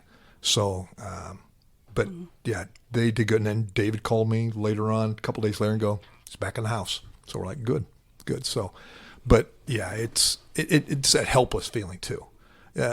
So obviously, I did a lot of walks through the house all hours of the night, being hyper vigilant and stuff like this. But when the worst part is when your wife and your newborn kid, well, actually, he was a couple 3 years old. When they leave the house, you're like, oh God, you wanted to tail them and all that stuff. But Dottie was smart the way she did her business. So, but yeah, it was tough. It was a rough time for us. Yeah, for sure. Yeah. Is there a part to that story? Was there somebody at the bank that was shady? Yeah. That gave information out on. That's where he was going to get the information. He was going to get the information. And he even said, I remember $500 to pay to get my info to kill me. Wow, that's cheap.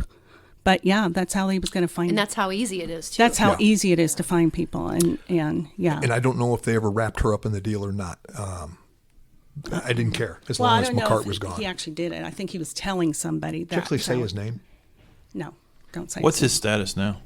We don't know. No. I don't know if he's dead or what. He could be dead by now. I don't know. If he gets out there, that's one of their things is they'll let us know. So. It was a long time ago because Yeah. Matt's 3. He's 31. It's a long Yes. time. I'm hoping he's not around. Hopefully. Yeah, hopefully.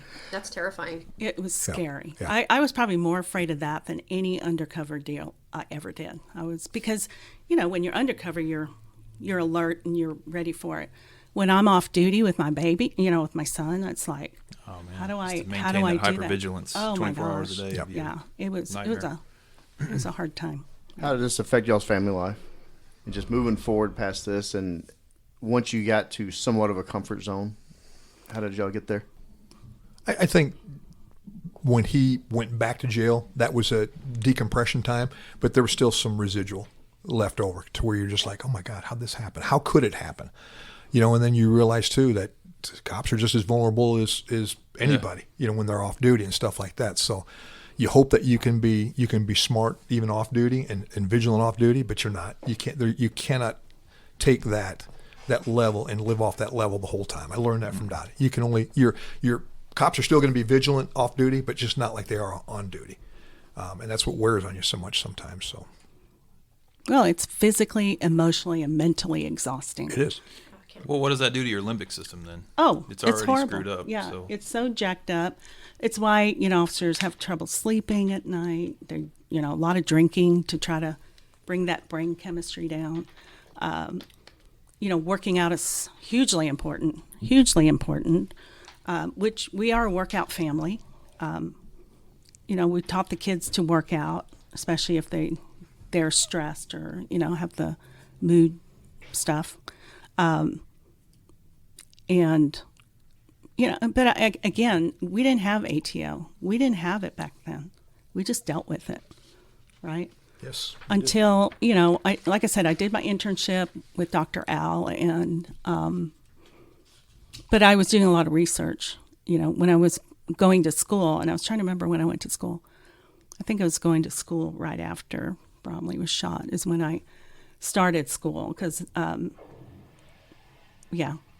And so I was learning and reading a lot, writing all my papers. Steve was editing my papers, so he was learning a lot through all the PTSD things I was learning.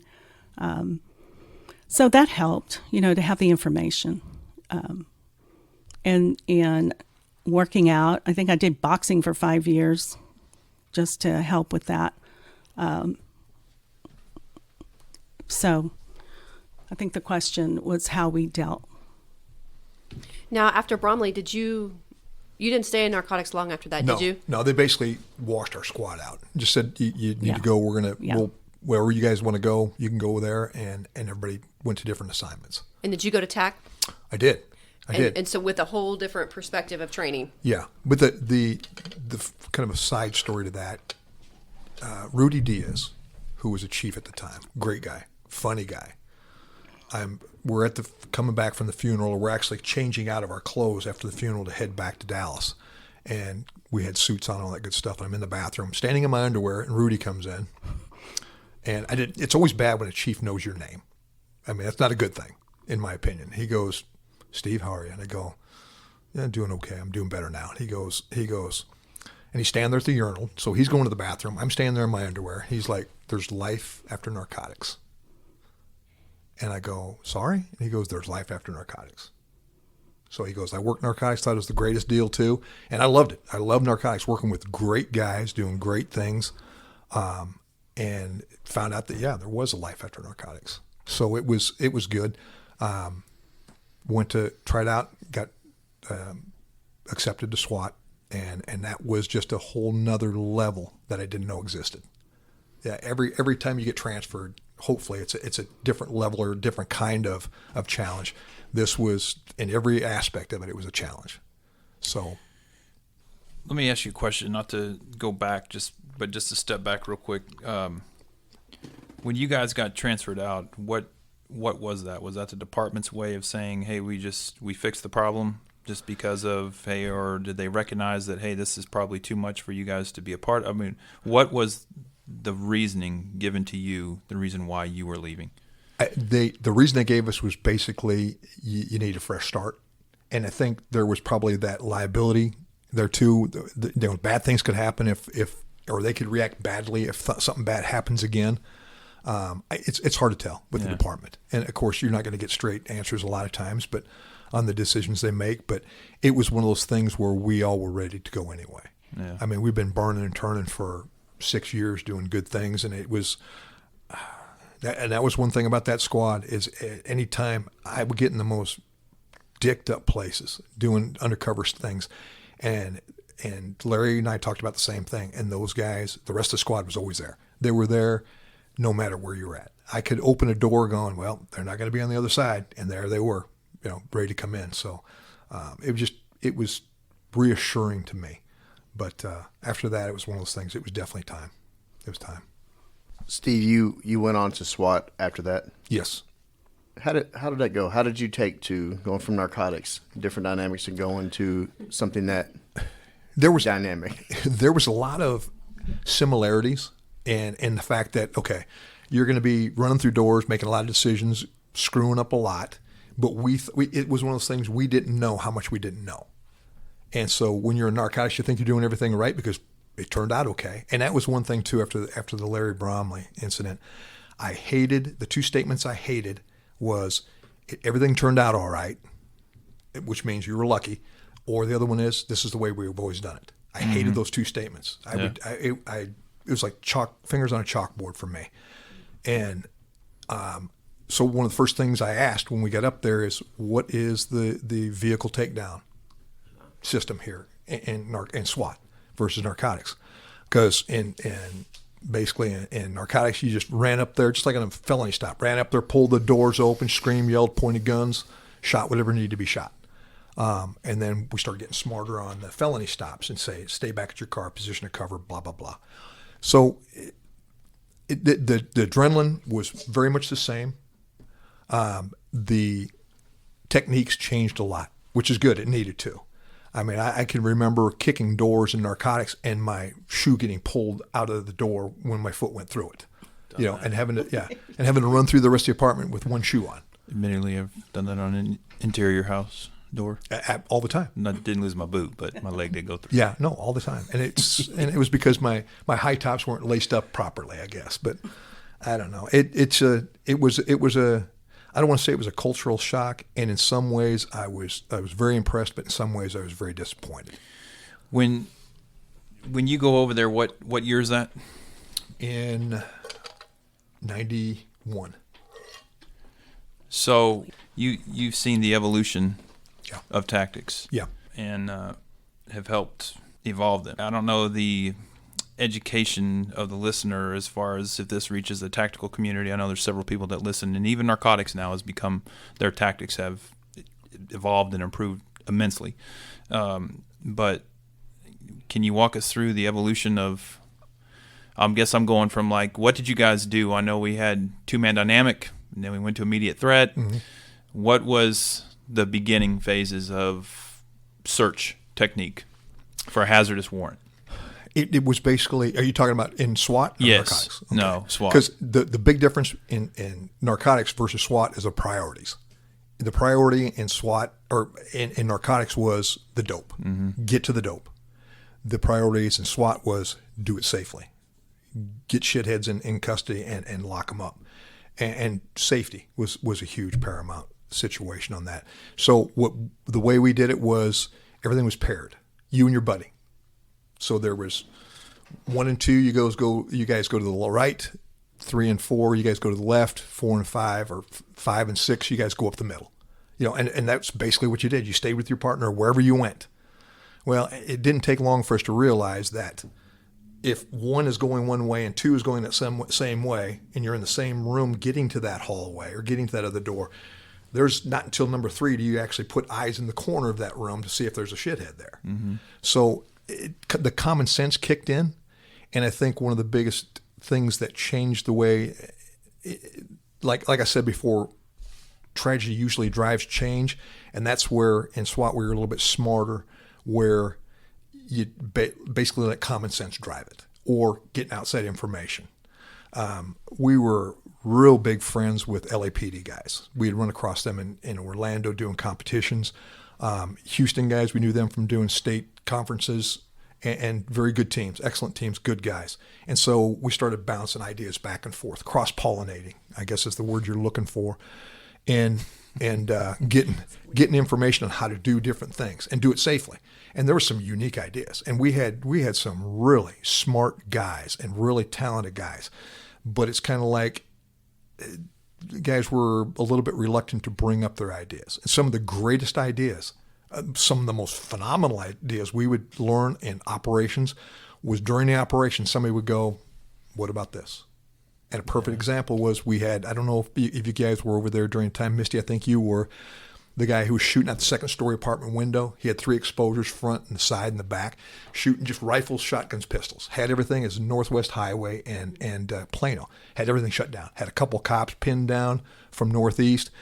And we get there, do the extraction, all this good stuff. Well, the snipers, because everybody's at risk, the snipers basically asked the commander at the time and said, do we have a green light on this? And we called it Code 100 for anybody that's listening. It's a green light, basically. Next time I see the guy, can we punch him out?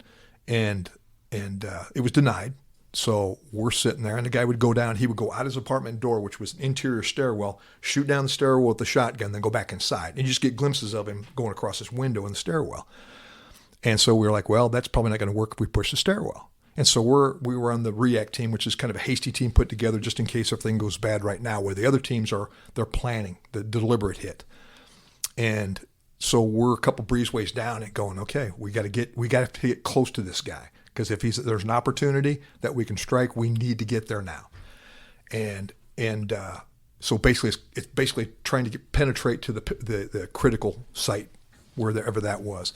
And so one of the guys, and quiet guy, sharp, Randy Lancaster, good friend, he just looks at me and goes, let's go through the walls.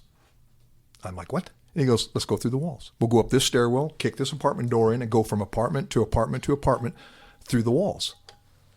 And I'm like, look at him and I go, dude, that is genius. He looked back at me and goes, I know. And so we did. And we were basically in the apartment right across the breezeway from him. So 5 feet, our door's 5 feet from his door. And we were waiting for him because they were pumping a bunch of gas in there. We were waiting for him to come out, stick his melon out there, and then we were just going to snatch him up or do whatever needed to be done depending on the circumstances. And we're sitting there looking bullet holes all through this apartment, everything that we're standing in, going, yeah, let's find something hard to stand behind. So we, got refrigerators that we're standing behind and all this good stuff. Well, the guy sticks his melon out, and he's at the window right by the front door, target of opportunity. So we're going to take him now. Well, like idiots, we're all amped up over this. Oh, we're geniuses. We were geniuses getting here, all this good stuff, and we're right on top of this guy. We forgot that they've been pumping a bunch of gas in there. Yeah. So we don't have our masks on. We get about 4 steps inside this room, and he's gagging, we're gagging, drag him out, cuff him up, take him to jail type stuff. But it's funny, you keep looking at these deals and you go, this was fantastic that we did this and this and this, but something always comes up because it's never been a perfect hit. Ever. Nobody in the life of this job has ever had a perfect hit. Even though some claim that they have, there's always something you can do better. And that was one of I don't want to say my gifts, but one of my tendencies was I always looked for things that we could do better versus things that we did great. A lot of guys called them BJ sessions. I'm not going to say what that means, but that's basically what it turned out to be. I'm going to look it up in the Urban Dictionary. Terms. See, those tactical terms just roll off as yes. tactical terms. Yes. But, it just, and I forgot where I was going. Josh, sorry. Where was I going with all train this? of thought. Yes. You were sidetracked. Yeah, I think we were just hitting on the evolution. I find it interesting. There you go. Yeah, so Yeah. it's like, we start with this. That's a great story, though. It sums up a lot No, of and things. it does, and it talks about yeah. multiple breach points, and it talks, ingenuity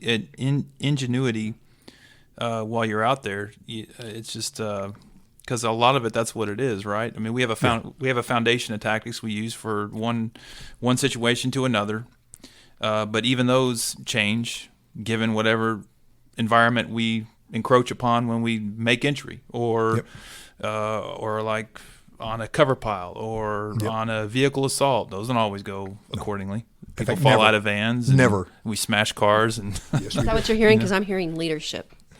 I'm hearing the leadership decision without communication of moving you out of narcotics without an explanation. I'm hearing leadership of not having the nuts to pull the Code 100 with the window of opportunity. I'm hearing some leadership issues that doesn't seem to ever be addressed. Okay, and one of the questions that you were asking, Joe, that you wanted a response to is leadership.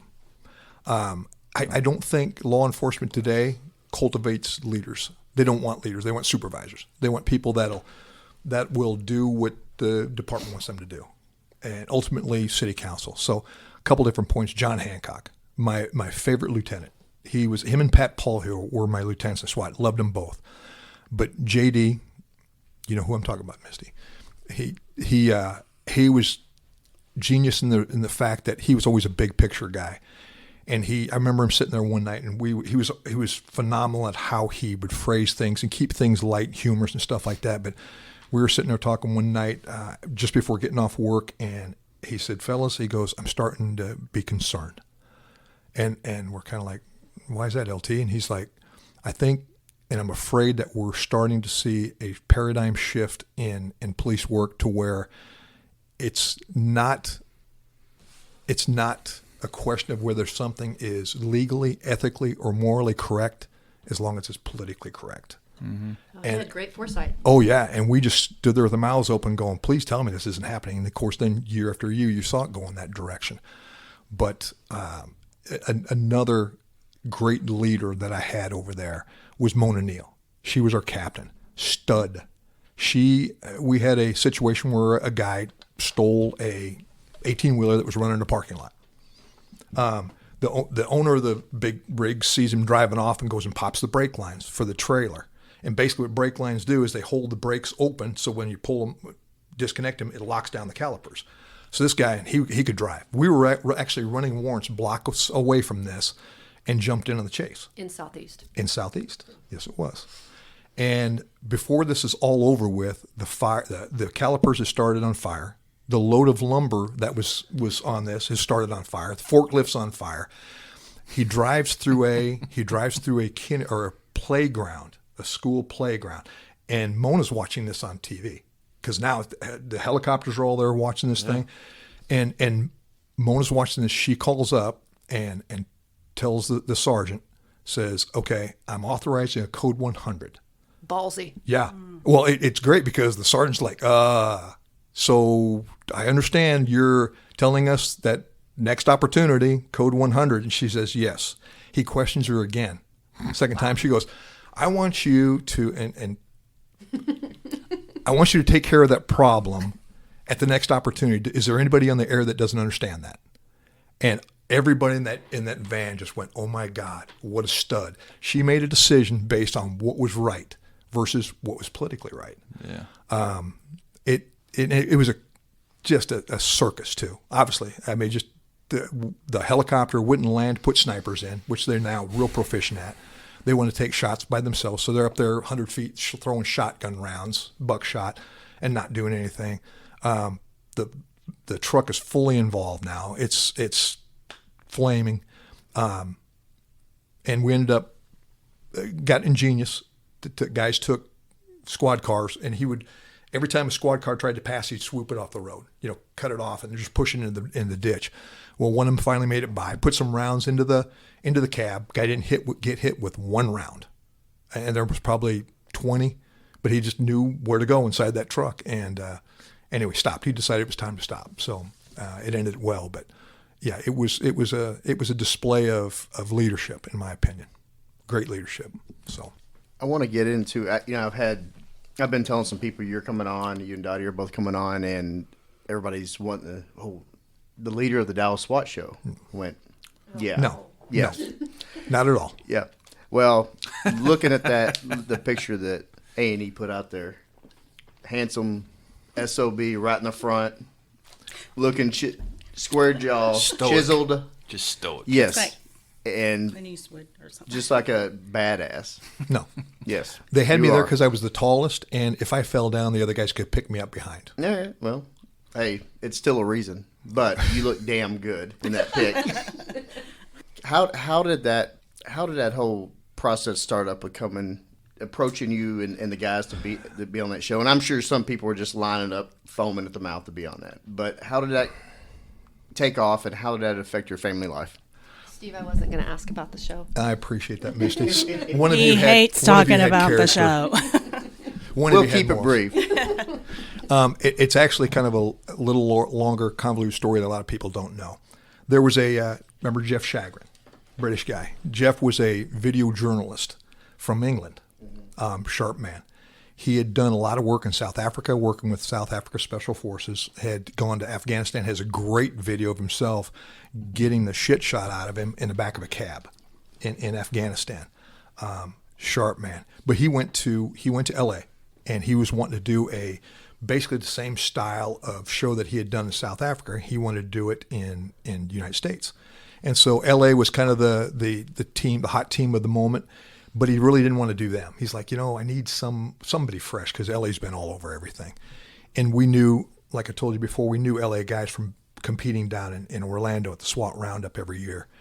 And so Mike Odell, one of the guys there, and the team leader on one of the squads there, he goes, hey, look up Claggett and the guys there from Dallas are good dudes. They do good work.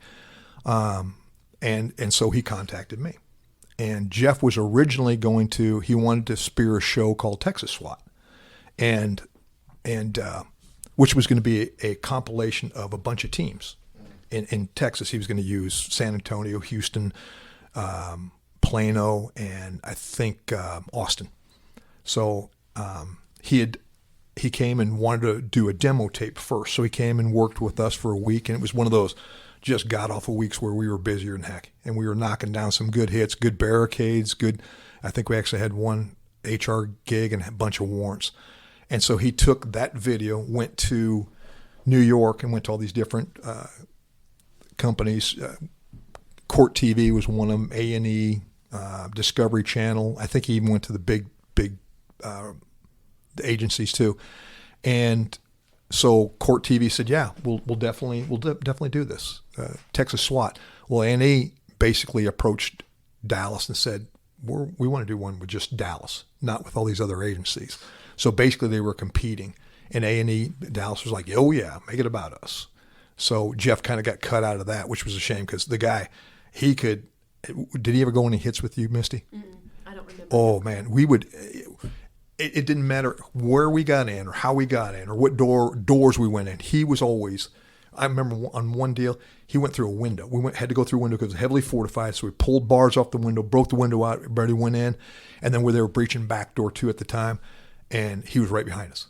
Never got in the way, that was usually a characteristic of the guys that came from A&E to film. They were always in the way, but just a talented guy. And I felt bad because he lost that ability to pull Dallas into his Texas SWAT thing. And I still hear from him. He called last week, in fact, so it was nice to talk to him and catch up. But yeah, he's living out in L.A. now. But that's how it got started. Dottie, how did that affect the family dynamic with that show going on? Well, I don't know. A lot of people don't remember Combat Missions. That was a show that Steve was on. Okay. Prior to that, Did we I not know. talk about I this? remember. I don't know. I didn't know this. you just- Googling you just- A right lot now. of people don't Brought know. it out of the woodworks. It's part of our history. Combat Badass missions. name. Combat Missions. Well, he left for 30 days. You were in the Mojave Desert. We had a brand new baby. That was Anna Claire, right? And we were moving. And we were moving. Wow. So he goes off for 30 days to do this show, and I'm like, sure, go ahead. And that's who I am. I'm like, whatever you want to do, go ahead. But I go, okay, so that means I have a new baby, I'm working, and I'm moving us all. So, but it was fun to watch that. And then when Dallas SWAT came, and I'm in narcotics, I am camera shy. I don't want that camera in my face. So I was constantly dodging. And, there's episodes with our kids in it, which was fun. It was all fun to watch. But people still talk about it. It's like in reruns, apparently, still. People in Rockwall, hey, aren't you, so-and-so. Shows it right here is the cast role himself. In Combat Missions? Mm-hmm. Oh, yeah. But no, a lot of people did don't. very well. You He did did. very In well fact, in they competitions. won their. Yeah. It was actually it was a show, basically police and military, different teams, competing against each other, doing military stuff and police stuff. It was fun. I really enjoyed the people that were in it. There were some studs in there, and it was funny because we would do operations that were modeled after real-time ops that had happened in narcotics or in the military, and guys that were there on the show were actually on those ops and would kind of explain the ins and outs and the things that, okay, this is how it was portrayed. This is what really happened. And nothing ever happens as glamorous as you think it should or think it did. When the light of day hits it, you're like, yeah, that was not nearly that sexy. So, but I guess we were used to, because that came before and then Dallas SWAT. Yeah. But, it was really fun, but we were never allowed to talk about it. Steve would not let us talk about it. Well, I'm sorry I brought it up, but yeah, no, you're not. We're talking about it. Actually, I hit pause. We weren't recording. Good. Yeah. I'm bullshitting. But. You took a lot of shit though on the department. Yeah, I did. And it's the sad thing was, and I had conversations with different guys about it because of the combat missions. I knew that however they want to portray you is how they're going to portray you. Oh, yeah. So you could say everything right and do everything right. If they want to, cast some shadow on you, they can. Just how they edit it. And there were some guys that were knuckleheads that came off golden in the combat missions, and there was guys that were Dallas SWAT? No, or, combat missions. Okay. There was guys that were good dudes that they made them look like arrogant turds. So I kind of was telling everybody, guys, be pristine in everything you say and do, because they can take whatever you do and make it look good or bad if they so intend. Mm-hmm. And there were some guys that they portrayed wrongly. They did. So having two people on with very long careers that had a lot of incidents and so accomplished in so many ways. Dottie, were you're still in wrapping up narcotics while the show was going on, or had you already left? Oh, no, I was in narcotics. Okay. Because we would all sit around and watch it up there. I want to take back, shifting gears again, going back to Dottie. There's another incident that kind of really, stacked on top of of Bromley and really made you look at taking a different path in your life and career. Mm-hmm. Can you talk about that? In David's shooting? Sure. So, because I had made a list of all the stuff that was happening in narcotics. And so, Larry Cadena was shot in 88 and killed. And then Bromley was shot in 91. We also had another officer shot in narcotics. Harold Hammond was shot in 92. And then David Rodriguez was shot in 94, January 9th, 94.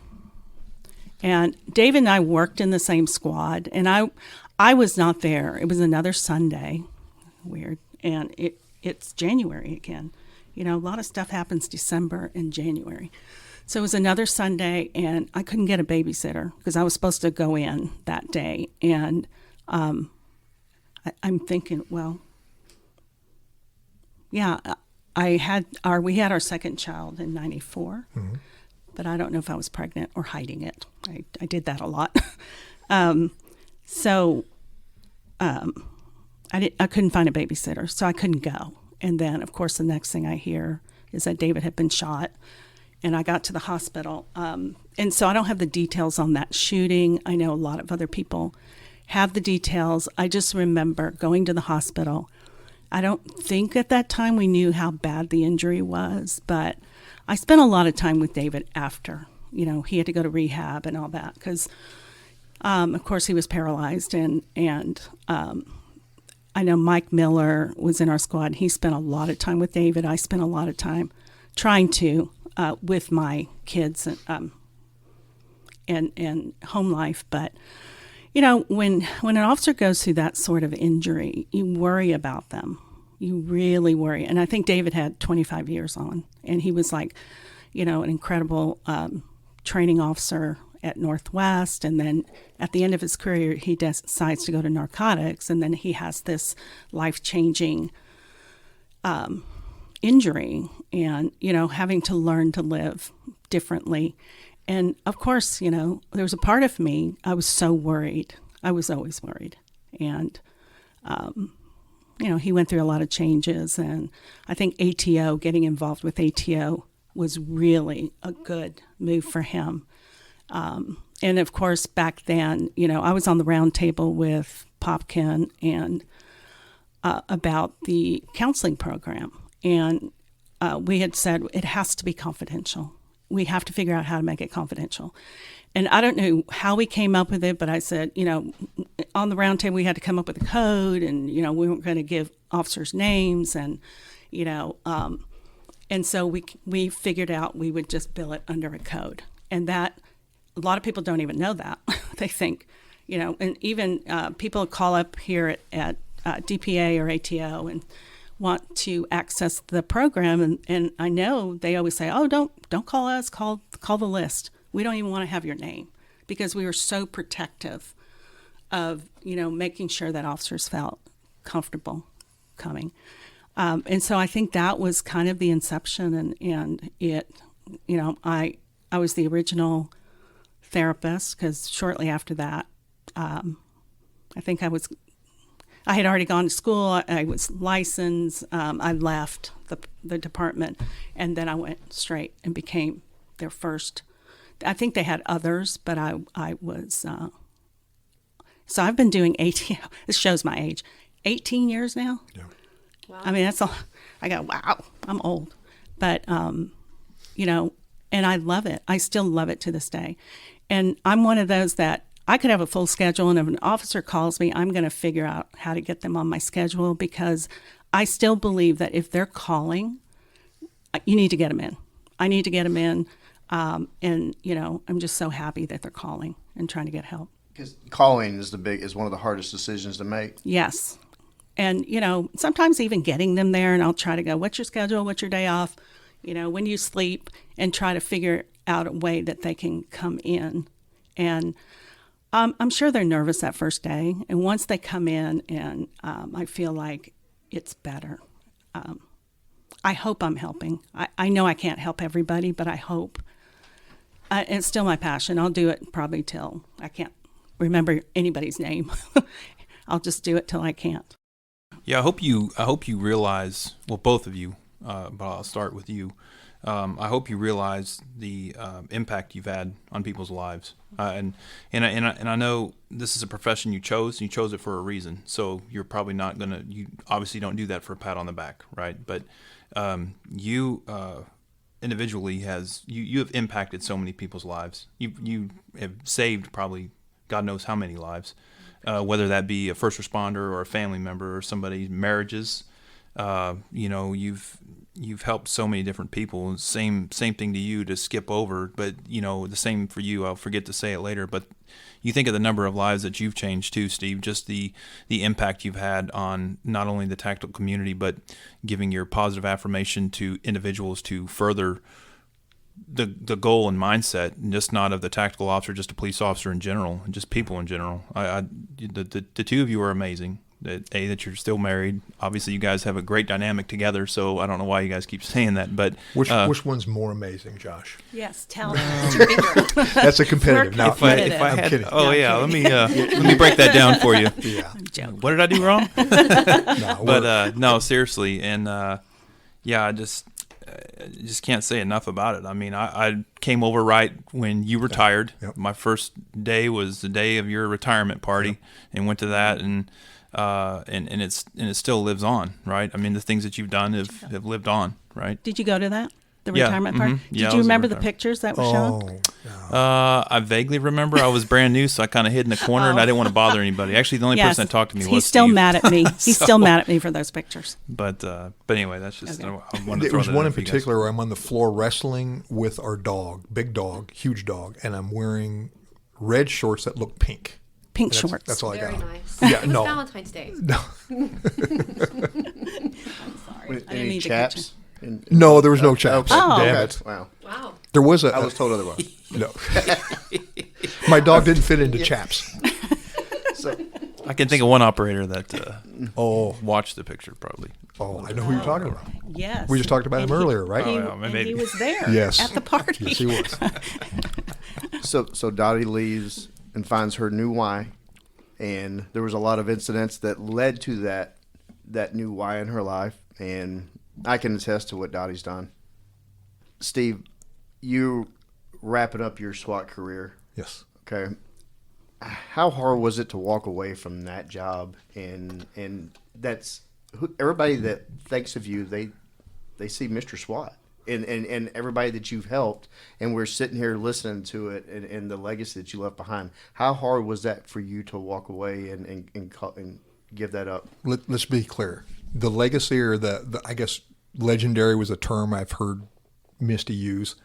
The legend, that just basically means there's been so much time that's passed that everybody forgets the bad stuff I did, the stupid stuff I did, the mistakes I had. Oh no, they're quick to point that shit. Oh, good, yes. No, or it Trust means me. that the bad or the good outweighed the negative. Yeah, no, I'm the first one to admit I had more than my share of mistakes, but it was hard to leave. It really was, and because of people like Misty and the other people that I worked with, Robert Cockrell and I worked together for a lot of years and did Orlando together and did a lot of good stuff. Good people. Scott McDonald, Sr., best leader in law enforcement ever, and I was fortunate in the field that I chose. In fact, that was part of the reason I left, is because I was offered a job to go work for Triple Canopy as an instructor, SWAT instructor. So I'd been doing it for a while I was still working for a couple different people, and it was a good fit for me. The old saying, when you can, you do, when you can't, you teach. So I'd reached that can't point to where it was just too physically challenging for me because I was breaking down and because of being stupid. But it was a good transition for me. And the nice thing about it is I was able to kind of still be in the field or be in that environment with teams. I started out doing a lot of open classes where anybody could come to it from all over. And then I started working with teams and some good teams. I did a lot of work in Chicago's team, did a lot of classes for them and in that area, but basically all over the country. And the two things I found is that leadership is really hard to find in departments because they're driven by different things. And the other thing is, no matter how bad we think we have it here in Dallas, we're doing well. We do well in Dallas compared to a lot of different places. Everybody's got their issues, but we have a lot less than what most people think. And I think this new chief that everybody raves about, Chief Garcia, is a godsend. He came at a right time, in my opinion. Whereas I know a lot of agencies that picked up people that have not worked out well. So I'll leave it at that. But it was a good transition for me. And it was kind of fun because a couple different times I was able to strap on gear and go do a hit and it was fun again. So you find out those reflexes are perishable. So you're still continuing your why? I'm not now because I retired from that this past year. I stopped doing that. I was working my last 2 years. I was just working with teams that I'd worked with throughout the year. So it cut my schedule into about a third of what I was doing before, because there was times when I was on the road for 5 weeks at a time, just different classes around the country. And it was hard. I was away from Dottie and the kids, living in hotel rooms, and not nice hotel rooms because I was trying to make as much money as we could and all that kind of stuff. And I was only there at night. But phenomenal people around the country, you meet them and you just find out everybody's got their challenges. But I hope that I was able to make a difference with a lot of these places. The fun part about doing that was getting that 2 a.m. phone call. Because I tell people all the time, I'd say, hey, I want to hear from you knuckleheads. I don't care what time of the day or night it is. Call me if something happens. And I would get guys call me up saying, hey, this is where we're at right now. What do you suggest? But I love those 2 a.m. phone calls where they go, dude, you should have been there. And where they had some hit. And it was self-affirming for me. And basically it was nothing that I was doing. I was basically taking things that we had done not well and said, learn from this. Smart teams will learn from this. Whereas teams that struggle learn from their own mistakes, or sometimes don't learn from their mistakes because the way they do their after actions. Nothing goes perfectly. Find the things that didn't go perfectly and make them better. That was kind of my whole motto and all that stuff.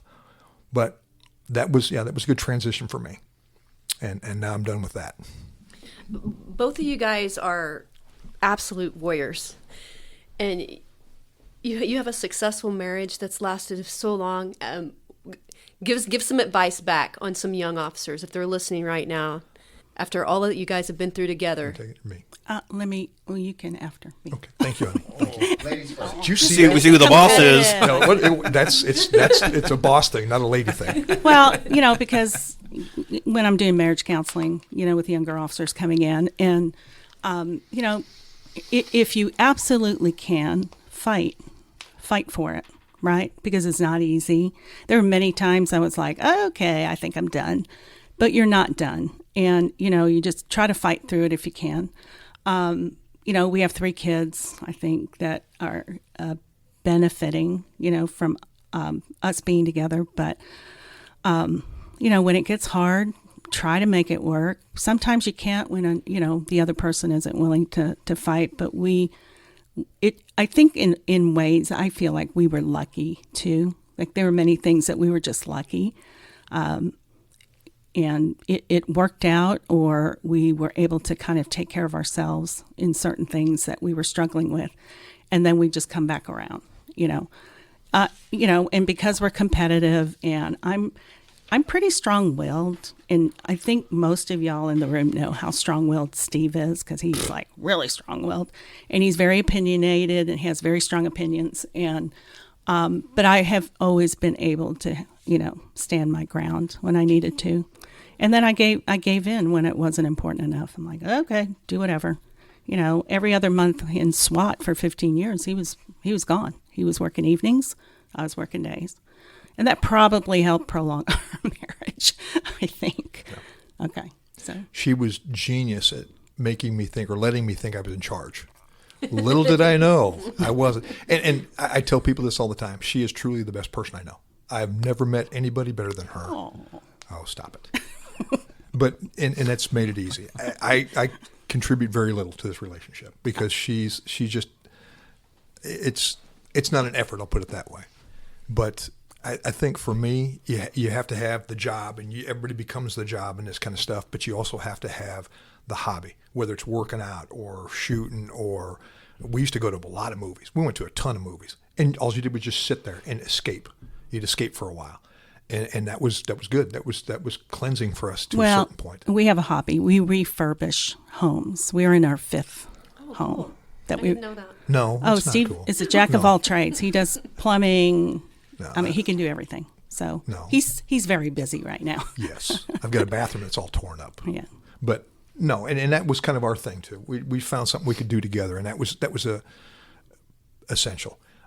We used to play video games against each other, and that became too competitive, so we had to stop that. Because I used to win, and then you couldn't stand to lose, so he would practice hours day and night before I got home. Day and night. I'm like, how'd you get so good?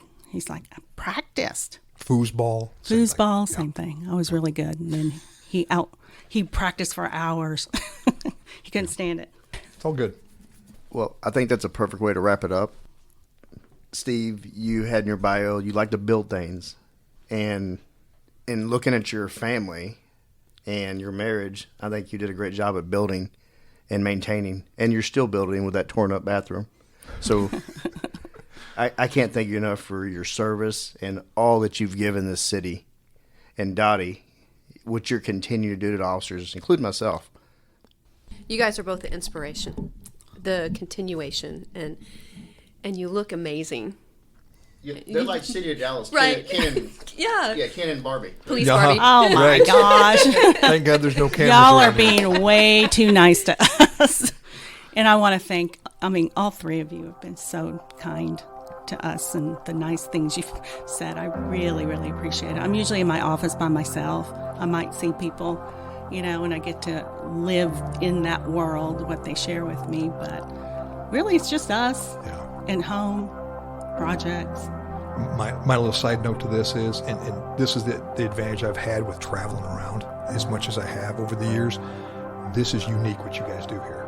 This is phenomenally unique. And what you bring to people, it's unheard of. It's unheard of. In fact, a couple of people that I've known up in the Chicagoland area whose wives were therapists, they wanted to model this and try and bring it to their agencies. And I don't know if they can pull it off because it takes so much. You guys are in here on your own time, so it takes so much dedication to do good things.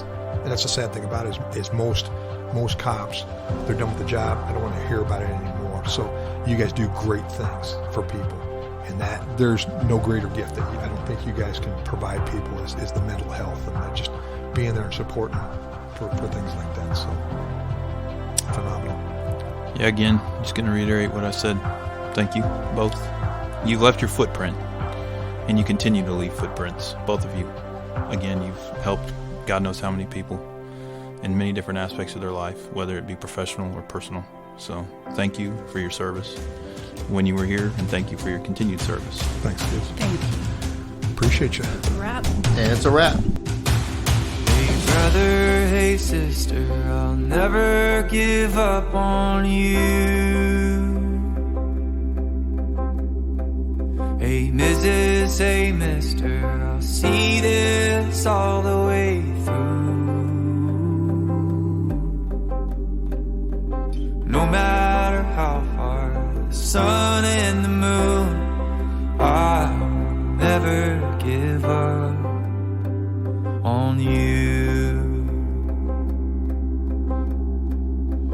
Down when you're lonely, I'll pull you up. Life leaves you heavy when the going gets tough. I'll be your shoulder, together we'll run up from the bottom, yeah, we'll rise above. Hey brother, hey sister, I'll never give up on you. Hey Mrs., hey mister, I'll see this all the way through. No matter how far the sun and the moon, I'll never give up on you.